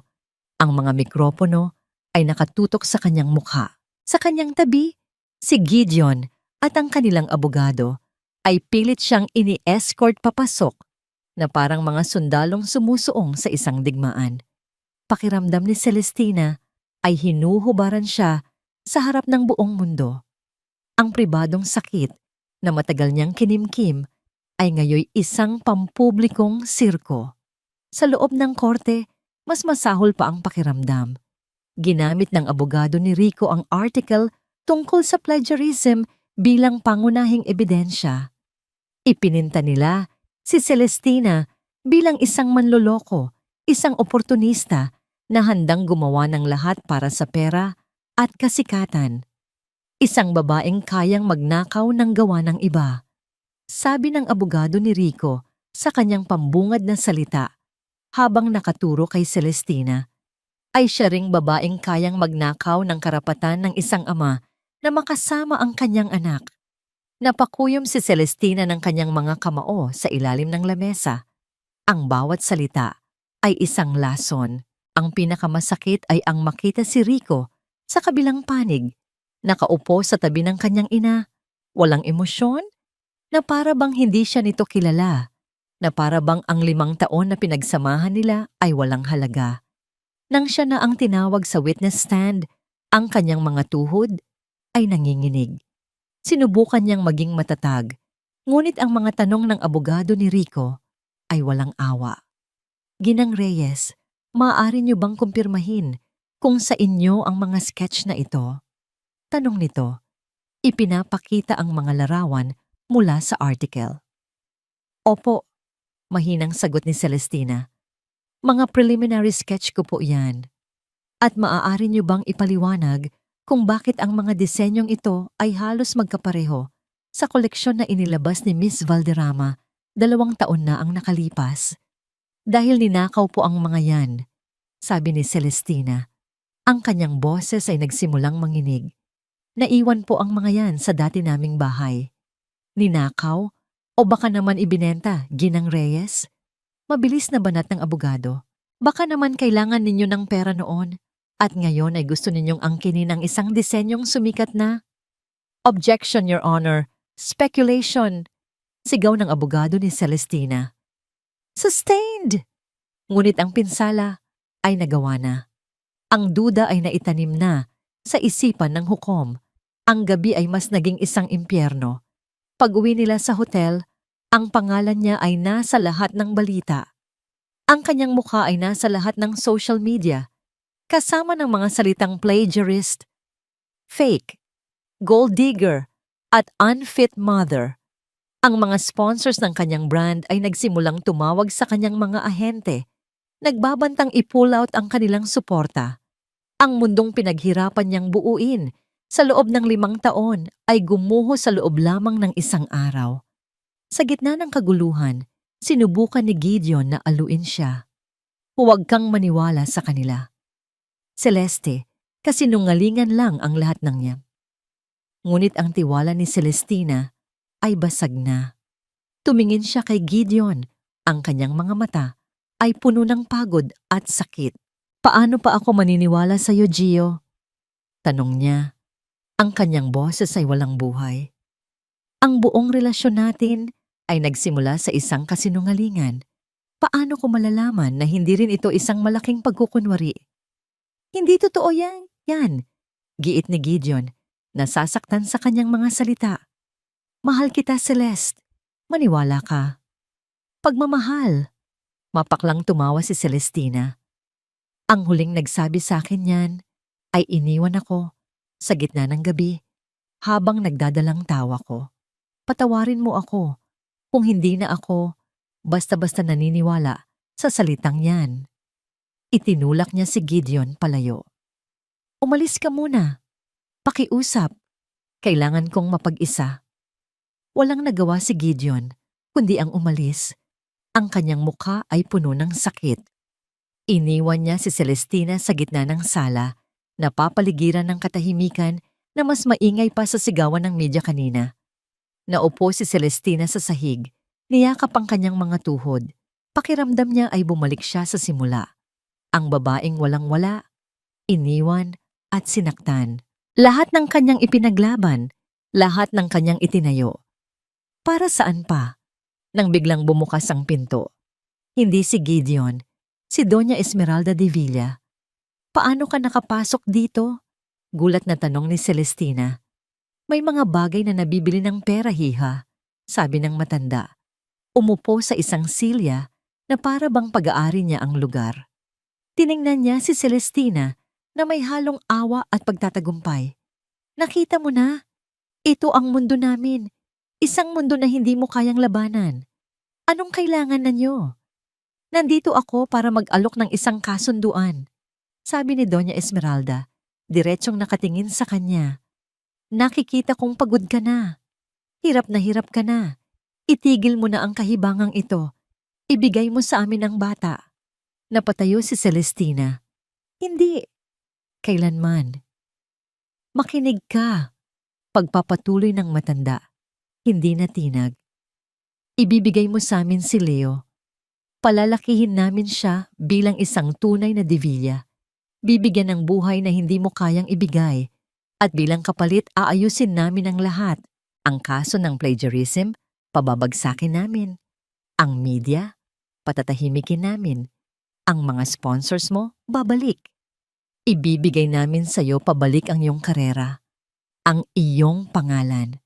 Ang kailangan mo lang gawin ay lumayo at huwag nang lumingon pa. Ang alok ay demonyo. Isang laso na nakabalot sa ginto. Ipagpalit ang kanyang anak para sa kanyang mga pangarap. Ang anak ko ay hindi negosyo. Sabi ni Celestina, ang kanyang boses ay nanginginig sa galit. Kung gayon, maghanda ka. Tumayo si Doña Esmeralda. Dahil sisirain namin hindi lang ang iyong karera, kundi ang iyong buong pagkatao, hanggang sa wala nang matira sa'yo, hanggang sa ikaw na mismo ang magmakaawa na kunin na namin ang bata dahil hindi mo na siya kayang buhayin. Naglakad ito palabas. Bago isara ang pinto, huli itong nagsalita. Pag-isipan mo, Celestina, ang kinabukasan ng anak mo o ang iyong pride? Naiwan si Celestina na mag-isa. Ang bigat ng mundo ay nasa kanyang mga balikat. Tumingin siya sa bintana, sa mga ilaw ng syudad na dati simbolo ng pag-asa, ngunit ngayoy tila mga matang mapanghusga. Pakiramdam niya, natalo na siya. All is lost. Nang biglang tumunog ang kanyang telepono, isang unknown number, nag-aalangan siyang sagutin. Hello? Sa kabilang linya, isang pamilyar na boses ang narinig niya. Ang boses na huli niyang narinig noong gabing yon sa korte, ang boses na puno ng pag-aalala at pagsisisi, ang boses ni Gideon. Celeste, sabi nito, ang kanyang boses ay apurado at may halong pag-asa. Huwag kang bibitiw, huwag kang susuko, may nahanap ako. Ano? May ebidensya ako. Sabi ni Gideon, isang ebidensya na magbabago sa lahat. Maniwala ka sa akin, Celeste. Pakiusap. Huling beses na. Nakaupo si Ricardo sa tabi ng kanyang ina, pinipilit na maging kalmado. Ito na ang araw ng paghuhukom, ang araw na tuluyan na nilang dudurugin si Celestina. Ngunit sa ilalim ng kanyang mamahaling suit, Sa likod ng kanyang walang emosyong maskara, isang digmaan ang nangyayari sa loob niya. Ang imahe ni Celestina kahapon sa korte, pagod, nasasaktan, ngunit hindi sumusuko, ay bumabalik-balik sa kanyang isipan. May isang bahagi sa kanya na gustong tumayo, hilahin ito palayo sa lahat, at humingi ng tawad. Ngunit ang bahaging iyon ay matagal nang nalunod sa utos ng kanyang ina at sa laso ng kanyang sariling pagkagahaman. Ayusin mo ang iyong kurbata, bulong ni Doña Esmeralda. Hindi man lang siya tinitingnan. Kailangan mong magmukhang isang responsableng ama. Isang responsableng ama, napakasalungat. Nagsimula ang sesyon. Ang unang bahagi ay ang pagpapatuloy ng kaso ng plagiarism. Ipinatawag ng abogado ni Celestina ang isang hindi inaasahang testigo, si Miss Valderrama, ang designer na di umano'y ninakawan niya ng disenyo. Nagulat ang lahat, lalo na si Rico. Ngunit mas nagulat siya sa testimonya nito. Aminado po ako, sabi ni Miss Valderrama sa witness stand, na ang mga sketch na ipinakita sa akin ay kamukhang-kamukha ng aking koleksyon. Ngunit, huminto ito. Ang mga sketch na yon ay ibinigay sa akin. Hindi ko po alam kung saan nanggaling. Ang nagbigay sa akin ay isang babaeng nagngangalang Katrina Sandoval. Parang bombang sumabog ang pangalan ni Katrina sa loob ng korte. Lumingon si Rico sa kanyang ina, nananatiling kalmado, ngunit nakita niya ang bahagyang panginginig ng mga kamay nito. Ipinakita ng abogado ni Celestina ang mga text messages at bank records na nagpapatunay ng transaksyon sa pagitan ni Katrina at ni Miss Valderrama. Ang plano ni Katrina ay nabunyag. Ang kaso ng plagiarism ay gumuho, ngunit hindi pa doon natapos. Biglang pumasok sa korte si Gideon Lazaro, hindi bilang manonood, kundi bilang ang susunod na magsasalita. Mayroon lang po kaming nais ibahagi sa publiko bago namin ituloy ang kasong ito, sabi ng abogado ni Celestina. Isang malaking screen ang ibinaba sa gitna ng korte. Isang press conference ang kasalukuyang nangyayari. Pinangungunahan ni Ginoong Gideon Lazaro. Sa screen, lumitaw ang mukha ni Gideon, nakatayo sa harap ng daan-daang miyembro ng media. Sa kanyang likod ay isang malaking larawan, ang larawan ni Eliza Santos. Magandang umaga po sa inyong lahat, panimula ni Gideon. Ang kanyang boses ay matatag at puno ng awtoridad. Nandito po ako ngayon para linisin ang pangalan ng isang taong matagal nang pinatahimik at para ilantad ang katotohanang matagal nang itinatago ng isa sa pinakamakapangyarihang pamilya sa bansang ito. Sinimulan ni Gideon na ilahad ang lahat, ang mga substandard na materyales, ang mga testimonya ng mga binayarang testigo, ang mga pekeng dokumento, ang cover-up. Bawat salita niya ay suportado ng isang dokumentong ipinapakita sa screen. Ang De Villa Holdings ay hindi lang napatunayang pabaya. Sila ay mga kriminal. Sa loob ng korte, lahat ay nakatingin sa screen. Pagkatapos ay kay Doña Esmeralda. Ang kanyang mukhang bato ay unti-unti nang nagkakaroon ng lamat. Ito ay paninira lamang, sabi ni Doña Esmeralda sa kanyang abogado. Ngunit ang kanyang boses ay walang lakas. Si Rico naman ay parang nabuhusan ng malamig na tubig. Naalala niya ang proyektong yon. Naalala niya ang mga pag-uusap sa boardroom, ang pagtutol ng ilang engineer, ang pagwawalang bahala ng kanyang ama, at ng board. Alam niyang totoo ang lahat ng sinasabi ni Gideon. Naging bahagi sila ng isang malagim na kasinungalingan. Pagkatapos ng press con, ang stock market ticker ay ipinakita sa screen. Ang presyo ng shares ng De Villa Holdings, DVH, ay bumabagsak ng napakabilis. Sa loob lamang ng ilang minuto, nawalan sila ng bilyon-bilyon. Ngunit ang pinakamatinding dagok ay hindi pa dumarating. Bumalik ang atensyon ng korte sa kaso. Pagkatapos ng lahat ng nangyari, sino ang maniniwala sa isang pamilyang napatunayang sinungaling at kriminal? Sa gitna ng kaguluhan, tinawag ng abogado ni Celestina si Ricardo De Villa sa witness stand. Walang nagawa si Rico, kundi ang tumayo at maglakad papunta doon. Pag-upo niya, ang unang tanong sa kanya ay, simple lang, "Ginoong De Villa, mahal niyo po ba ang inyong anak?" Napatingin si Rico kay Celestina. Nakita niya ang sakit sa mga mata nito, ngunit mayroon na ring lakas. Tumingin siya sa kanyang ina na tinitingnan siya ng masama, isang tingin na naguutos na sumunod siya sa plano. At sa sandaling iyon, isang bagay sa loob ni Rico ang nabali. Ang pagkagahaman, ang takot sa kanyang ina, ang pride, lahat ay nawala. Ang natira ay ang imahe ng isang batang lalaki na kamukhang kamukha niya, tumatawa habang yakap ng ina nito. Isang batang hindi niya kilala, isang kaligayahang hindi niya mararaniya. "Ginoong De Villa?" Ulit ng abogado. Huminga ng malalim si Rico. "Opo," sagot niya. Ang kanyang boses ay basag. "Mahal ko siya." "Kung gayon, bakit niyo po ginagawa ito? Bakit niyo po sinusubukang kunin siya mula sa kanyang ina?"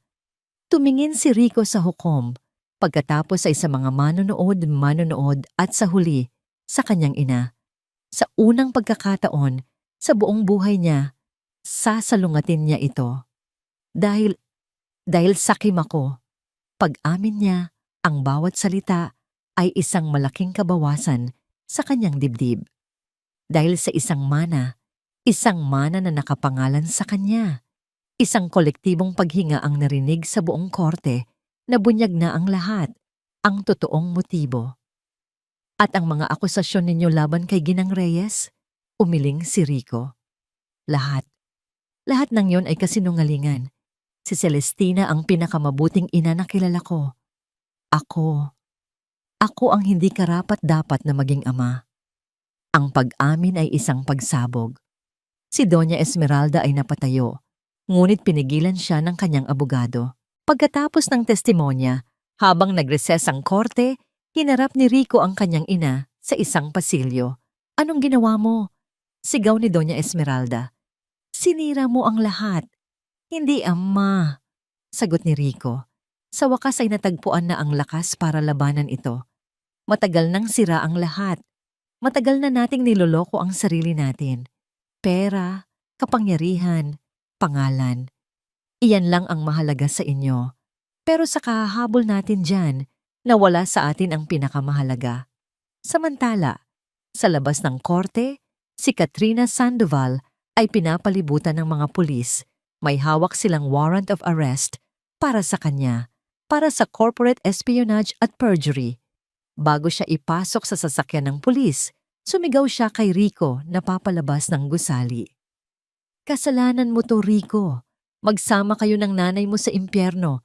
Hinding-hindi ka magiging masaya." Hindi pinansin ni Rico ang mga sigaw nito. Ang kanyang mga mata ay nakatuon lang sa isang direksyon. Sa kabilang dulo ng kalsada, nakita niya si Celestina kasama si Leo at si Gideon. Pinapayungan ni Gideon ang mag-ina mula sa sinag ng araw. Isang perpektong larawan ng isang pamilya. Isang larawan kung saan isa lamang siyang hamak na manonood.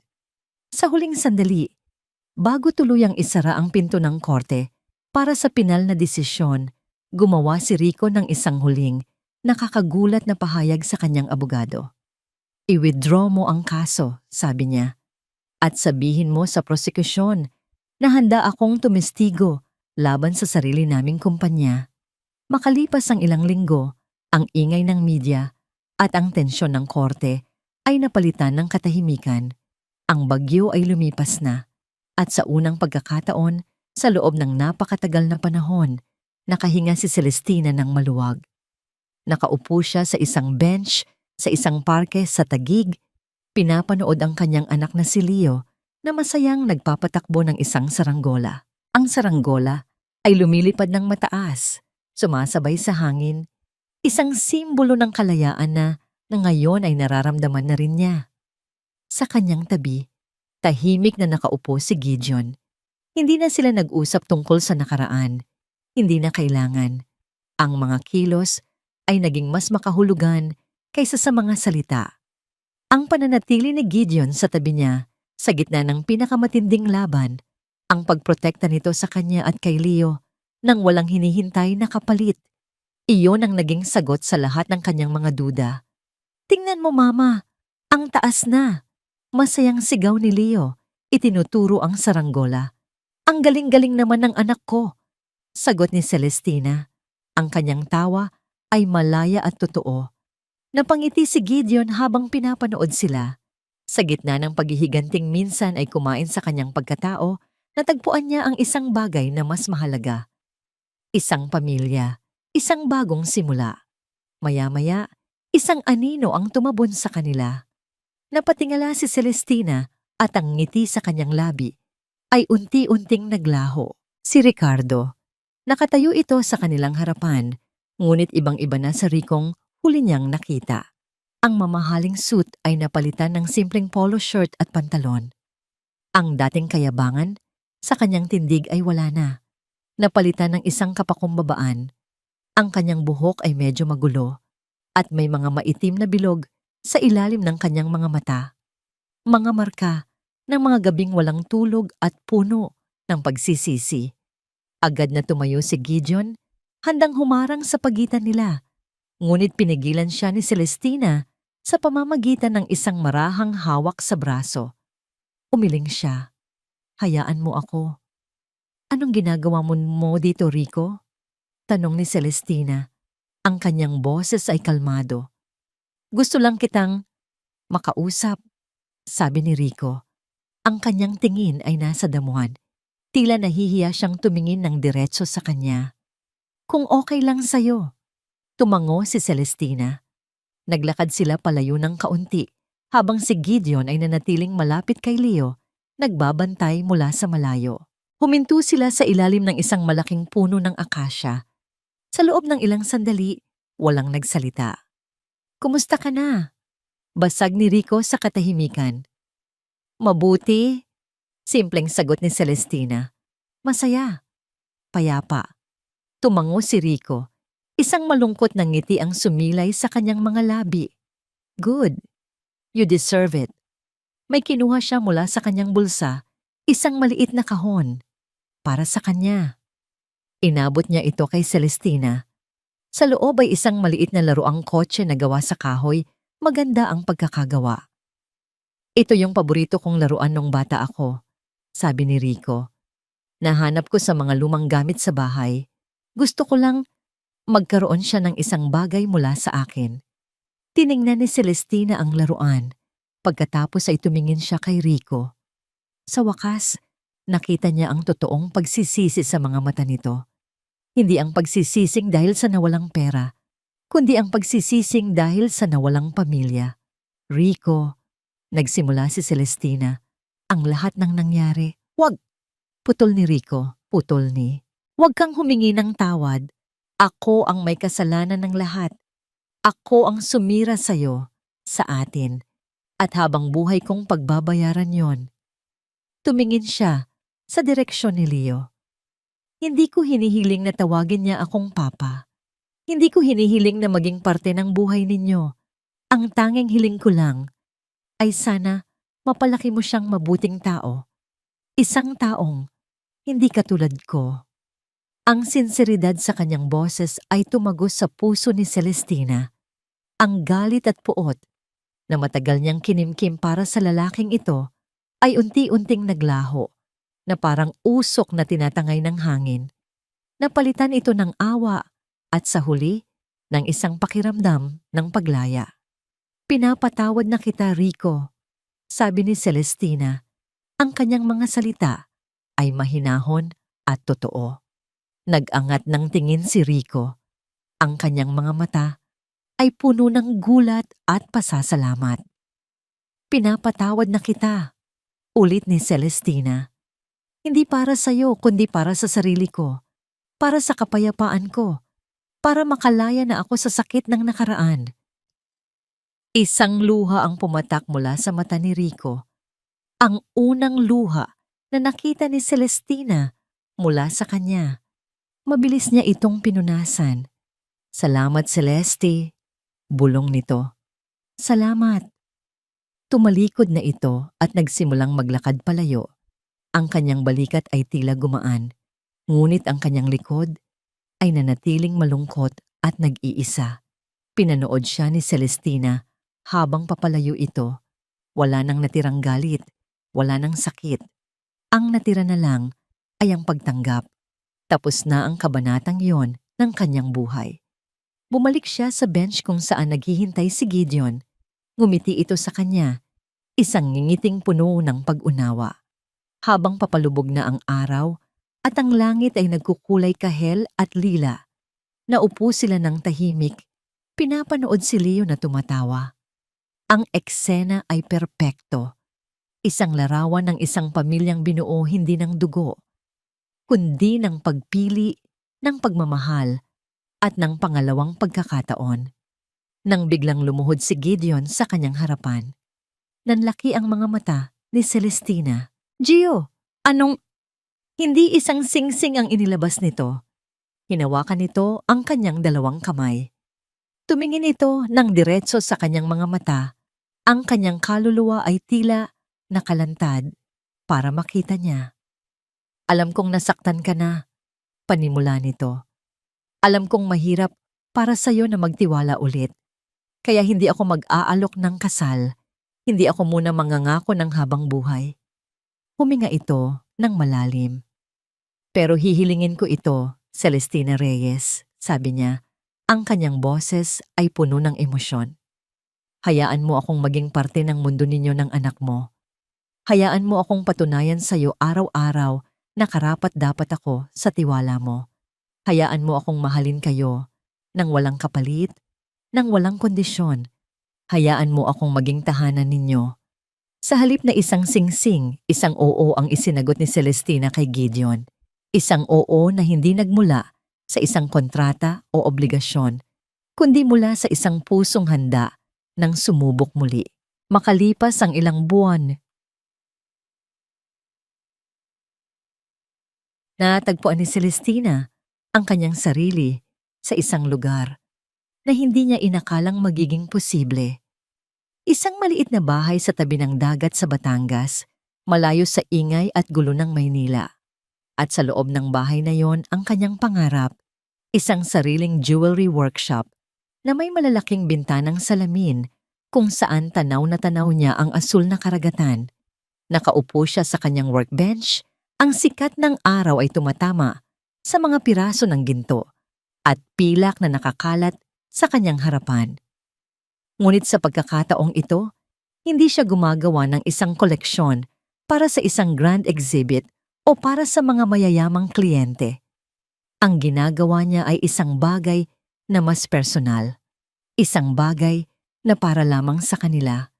Kinuha niya ang isang makapal, ngunit eleganteng pulseras na gawa sa brushed silver. Sa gitna nito, inilagay niya ang isang maliit na piraso ng itim na onyx, isang bato na sumisimbolo sa lakas at proteksyon. Ito ay para kay Gideon, isang paalala ng kanyang katatagan, ang kanyang pagiging sandalan sa gitna ng lahat ng bagyo. Pagkatapos, kinuha niya ang isang pinong-pinong kwintas na gawa sa puting ginto. Sa dulo nito, isinabit niya ang isang maliit na pendant na hugis araw na may isang maliit na citrine sa gitna, isang bato ng saya at liwanag. Ito ay para kay Leo, ang kanyang anak, ang kanyang araw, ang liwanag na gumabay sa kanya sa pinakamadilim na gabi. At para sa sarili niya, isang simpleng singsing na may disenyong alon, na may isang maliit na aquamarine, isang simbolo ng kanyang paglalakbay, ang pagsuong sa malalaking alon ng buhay at ang paghahanap ng kapayapaan sa wakas. 3 alahas, 3 buhay, isang pamilya. Ito ang kanyang disenyong panghabang buhay. Habang abala siya sa pagtatrabaho, naramdaman niya ang 2 bisig na marahang yumakap mula sa kanyang likuran. Ang pamilyar na amoy ng pabango ni Gideon. Ang ganda, bulong nito habang tinitingnan ng mga alahas. Hindi pa tapos, sagot ni Celestina, nakangiti. Para kanino ang mga yan? Tanong ni Gideon, kahit na alam na niya ang sagot. Sekreto, pabirong sabi ni Celestina. Hinalikan siya ni Gideon sa sentido. May pupuntahan tayo mamaya. Isang mahalagang lugar. Kinahaponan, dinala ni Gideon si Celestina at si Leo sa isang tahimik at payapang sementeryo na nasa ibabaw ng isang burol. Tanaw ang dagat. Huminto sila sa harap ng isang simpleng lapida na puting-puti. Nakaukit dito ang pangalan, Eliza Santos. Sa unang pagkakataon, walang naramdamang selos o duda si Celestina. Ang naramdaman niya ay pasasalamat. Pasasalamat sa babaeng kahit sa kanyang pagkawala ay naging daan para magtagpo sila ni Gideon. Hinawakan ni Gideon ang kamay ni Celestina. Si Leo naman ay naglagay ng isang bulaklak na pinitas niya kanina sa damuhan. Eliza, mahinang sabi ni Gideon habang nakatingin sa lapida. Gusto ko lang sabihin na okay na ako, masaya na ako, at gusto kong makilala mo sila. Ipinakilala niya ang mag-ina. Sila ang bago kong pamilya, ang aking bagong simula. Iyon ay hindi isang pamamaalam, kundi isang pagpapakilala. Isang pagsamkla ng nakaraan, hindi para kalimutan, kundi para maging bahagi ng isang mas magandang kasalukuyan. Gabi na nang makauwi sila. Pagkatapos niyang patulugin si Leo, lumabas si Celestina sa kanilang beranda kung saan naghihintay si Gideon. Ang buwan ay bilog at maliwanag. Ang sinag nito ay gumuguhit ng isang pilak na landas sa ibabaw ng dagat. Para sa'yo, sabi ni Celestina habang isinusuot ang silver na pulseras sa braso ni Gideon. Isang simbolo ng iyong lakas at proteksyon. Hinawakan ni Gideon ang pulseras. Ang kanyang mga mata ay nagpapakita ng malalim na emosyon. Salamat. Handa na ako, Gio, sabi ni Celestina. Ang kanyang boses ay puno ng katiyakan. Handa na akong magtiwala ulit. Handa na akong sumugal sa'yo. Ngumiti si Gideon. Isang nangiting naglalaman ng lahat ng pangako sa mundo. Kung gayon, sabi nito, may isa pa akong sorpresa sa'yo. Ang huling piraso, ang magsisimula ng ating habang buhay. Hinawakan nito ang kanyang kamay at iginiya siya palayo sa bahay, papunta sa isang madilim na bahagi ng dalampasigan. Gio, saan tayo pupunta? Tanong ni Celestina, natatawa. Malapit na, sabi lang nito. Sa di kalayuan, may naaaninag si Celestina na isang istruktura na natatakpan ng isang malaking puting tela. Nang makalapit sila, hinawakan ni Gideon ang dulo ng tela. Handa ka na ba para sa ating tahanan? Tanong nito. At sa isang hila, ibinagsak nito ang tela. Inilalantad ang sorpresa na magbabago sa kanilang kinabukasan magpakailanman. Nang bumagsak ang puting tela, ang humarap kay Celestina ay hindi lang isang bahay. Ito ay isang pangarap na nagkaanyo. Isang modernong tahanan na gawa sa salamin at mainit na kahoy, perpektong nakatayo sa isang maliit na burol sa tabi ng kanilang dalampasigan. Ang mga ilaw mula sa loob nito ay nagbibigay ng isang mainit at nakakaanyayang sinag. Sa gitna ng papalapit na takip silim, napatakip si Celestina sa kanyang bibig. Ang kanyang mga mata ay nanlalaki sa hindi makapaniwalang pagkamangha. Gio, ano to? Ngumiti si Gideon, isang nangiting puno ng pagmamahal at pagmamalaki. Sabi mo, handa ka nang magsimula ulit. Sabi nito, ang kanyang boses ay kasing hinahon ng dagat sa kanilang harapan. Kailangan natin ng lugar kung saan natin sisimulan yon. Dahan-dahan siyang iginiya nito papasok. Ang loob ng bahay ay mas nakamamangha pa. Simple, ngunit elegante ang mga muebles at ang buong pader na nakaharap sa dagat ay gawa sa salamin na nagpapapasok sa ganda ng papalubog na araw. Mama, may kwarto ako. Masayang sigaw ni Leo na nauna nang tumakbo papasok at natagpuan ang isang silid na may mga laruang nakahanda na para sa kanya. Ang tawa ng kanyang anak na umalingaw-ngaw sa buong bahay ay ang pinakamagandang musikang naririnig ni Celestina. Ngunit hindi iyon ang pinakamalaking sorpresa. Iginiya siya ni Gideon sa isang pinto sa dulo ng pasilyo. At ito, sabi nito, habang binubuksan ng pinto, ay para sa'yo. Humakbang si Celestina papasok at sa isang iglap, tila huminto ang kanyang paghinga. Ang silid ay isang perpektong jewelry workshop. Mas malaki at mas kumpleto kaysa sa dati niyang workshop. Ang bawat gamit na kailangan niya ay naroon, nakaayos ng perpekto. Ngunit ang pinakamaganda sa lahat ay ang pader, nagawa rin sa salamin, na nagbibigay sa kanya ng walang harang na tanawin ng karagatan habang siya ay nagtatrabaho. Ito ang eksaktong imahe na nasa isip niya sa tuwing nangangarap siya. Isang lugar kung saan ang kanyang sining at ang kanyang kapayapaan ay nagiging isa. Napaluha si Celestina. Ito ay higit pa sa isang regalo. Ito ay isang patunay. Isang patunay na nakikinig si Gideon, hindi lang sa kanyang mga salita, kundi sa mga pangarap na ibinubulong ng kanyang puso. Paano? Tanong niya sa basag na tinig, habang hinahaplos ang makinis na kahoy ng kanyang bagong workbench. Nakita ko ang mga sketch mo sa iyong lumang kwaderno. Pag-amin ni Gideon, yumakap mula sa kanyang likuran. Ang Dream Workshop. Sinubukan ko lang na bigyan ito ng buhay. Humarap si Celestina sa kanya. Ang kanyang mga luha ay tuloy-tuloy nang dumadaloy. Ngunit sa pagkakataong ito, iyon ay mga luha ng purong kaligayahan. Hinawakan niya ang pisngi nito. Salamat, Gio. Salamat. Walang salitang hinalikan siya ni Gideon. Isang halik na puno ng pangunawa, respeto, at isang pag-ibig na tahimik ngunit napakalalim. Habang yakap niya si Celestina, naramdaman ni Gideon ang isang kapayapaang hindi niya kailanman naramdaman. Ang bigat ng paghihiganti na matagal niyang pinasan ay tuluyan ng naglaho. Ang babaeng nasa kanyang mga bisig at ang batang naglalaro sa kabilang kwarto. Sila ang kanyang hustisya. Sila ang kanyang katuparan. Nang maghiwalay ang kanilang mga labi, hinawakan niya ang kamay nito at iginiya siya palabas sa isang malawak na balkonahe. Mula doon, tanaw nila ang buong dalampasigan.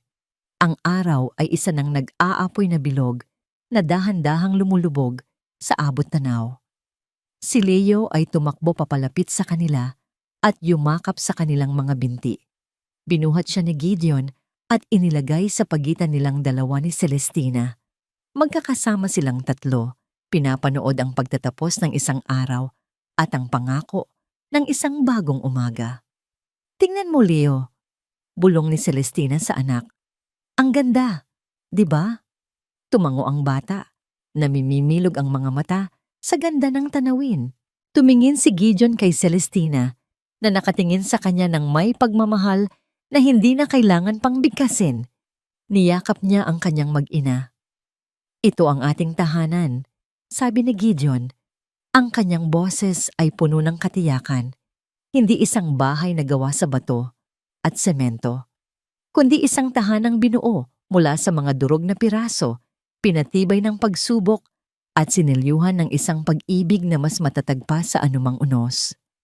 Muli niyang hinalikan si Celestina, isang halik na malambot, mabagal at puno ng pangako. Hindi ng isang perpektong buhay, kundi ng isang buhay na haharapin nila ng magkasama anuman ang dumating. Ang alat ng hangin mula sa dagat ay humalo sa tamis ng kanilang sandali. Tapos na ang gabi ng kanilang kalungkutan. At sa kanilang harapan, isang bukang liwayway ng walang hanggang pag-asa ang naghihintay.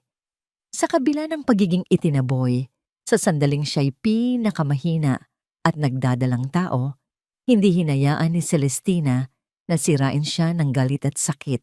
Sa halip, pinili niyang tumayo muli at buuin ang sarili mula sa abo ng pagkakanulo. Ang 5 taong paglayo ay hindi pagtakas, kundi isang tahimik na paghahanda. Hanggang sa siya'y bumalik bilang isang internasyonal na alaheras na kinikilala sa Paris dala ang dignidad at lakas na hindi na kayang yurakan ni numan. Ang laban sa korte ay hindi lamang paghihiganti, kundi paghahayag ng katotohanan. Ang mga gumawa ng masama ay kailangang managot, at ang matuwid ay may araw ng pagbabalik. Sa pagdating ni Gideon, natutunan ni Celestina na ang tunay na pamilya at pag-ibig ay hindi nasusukat sa apelyido o kapangyarihan, kundi sa respeto at malasakit. Dito nagtatapos ang kwento, ngunit nananatili ang aral. Ang kabutihan at tiyaga ay laging may gantimpala. Ikaw, kung ikaw si Celestina, pipiliin mo bang tumahimik o lumaban? Naniniwala ka ba na ang tagumpay ang pinakamatamis na paghihiganti? Ibahagi mo ang saloobin mo sa comments. At sana'y nasa mabuti kayong kalagayan. Lagi ninyong tandaan, mahalaga kayo at karapat-dapat sa tunay na pagmamahal.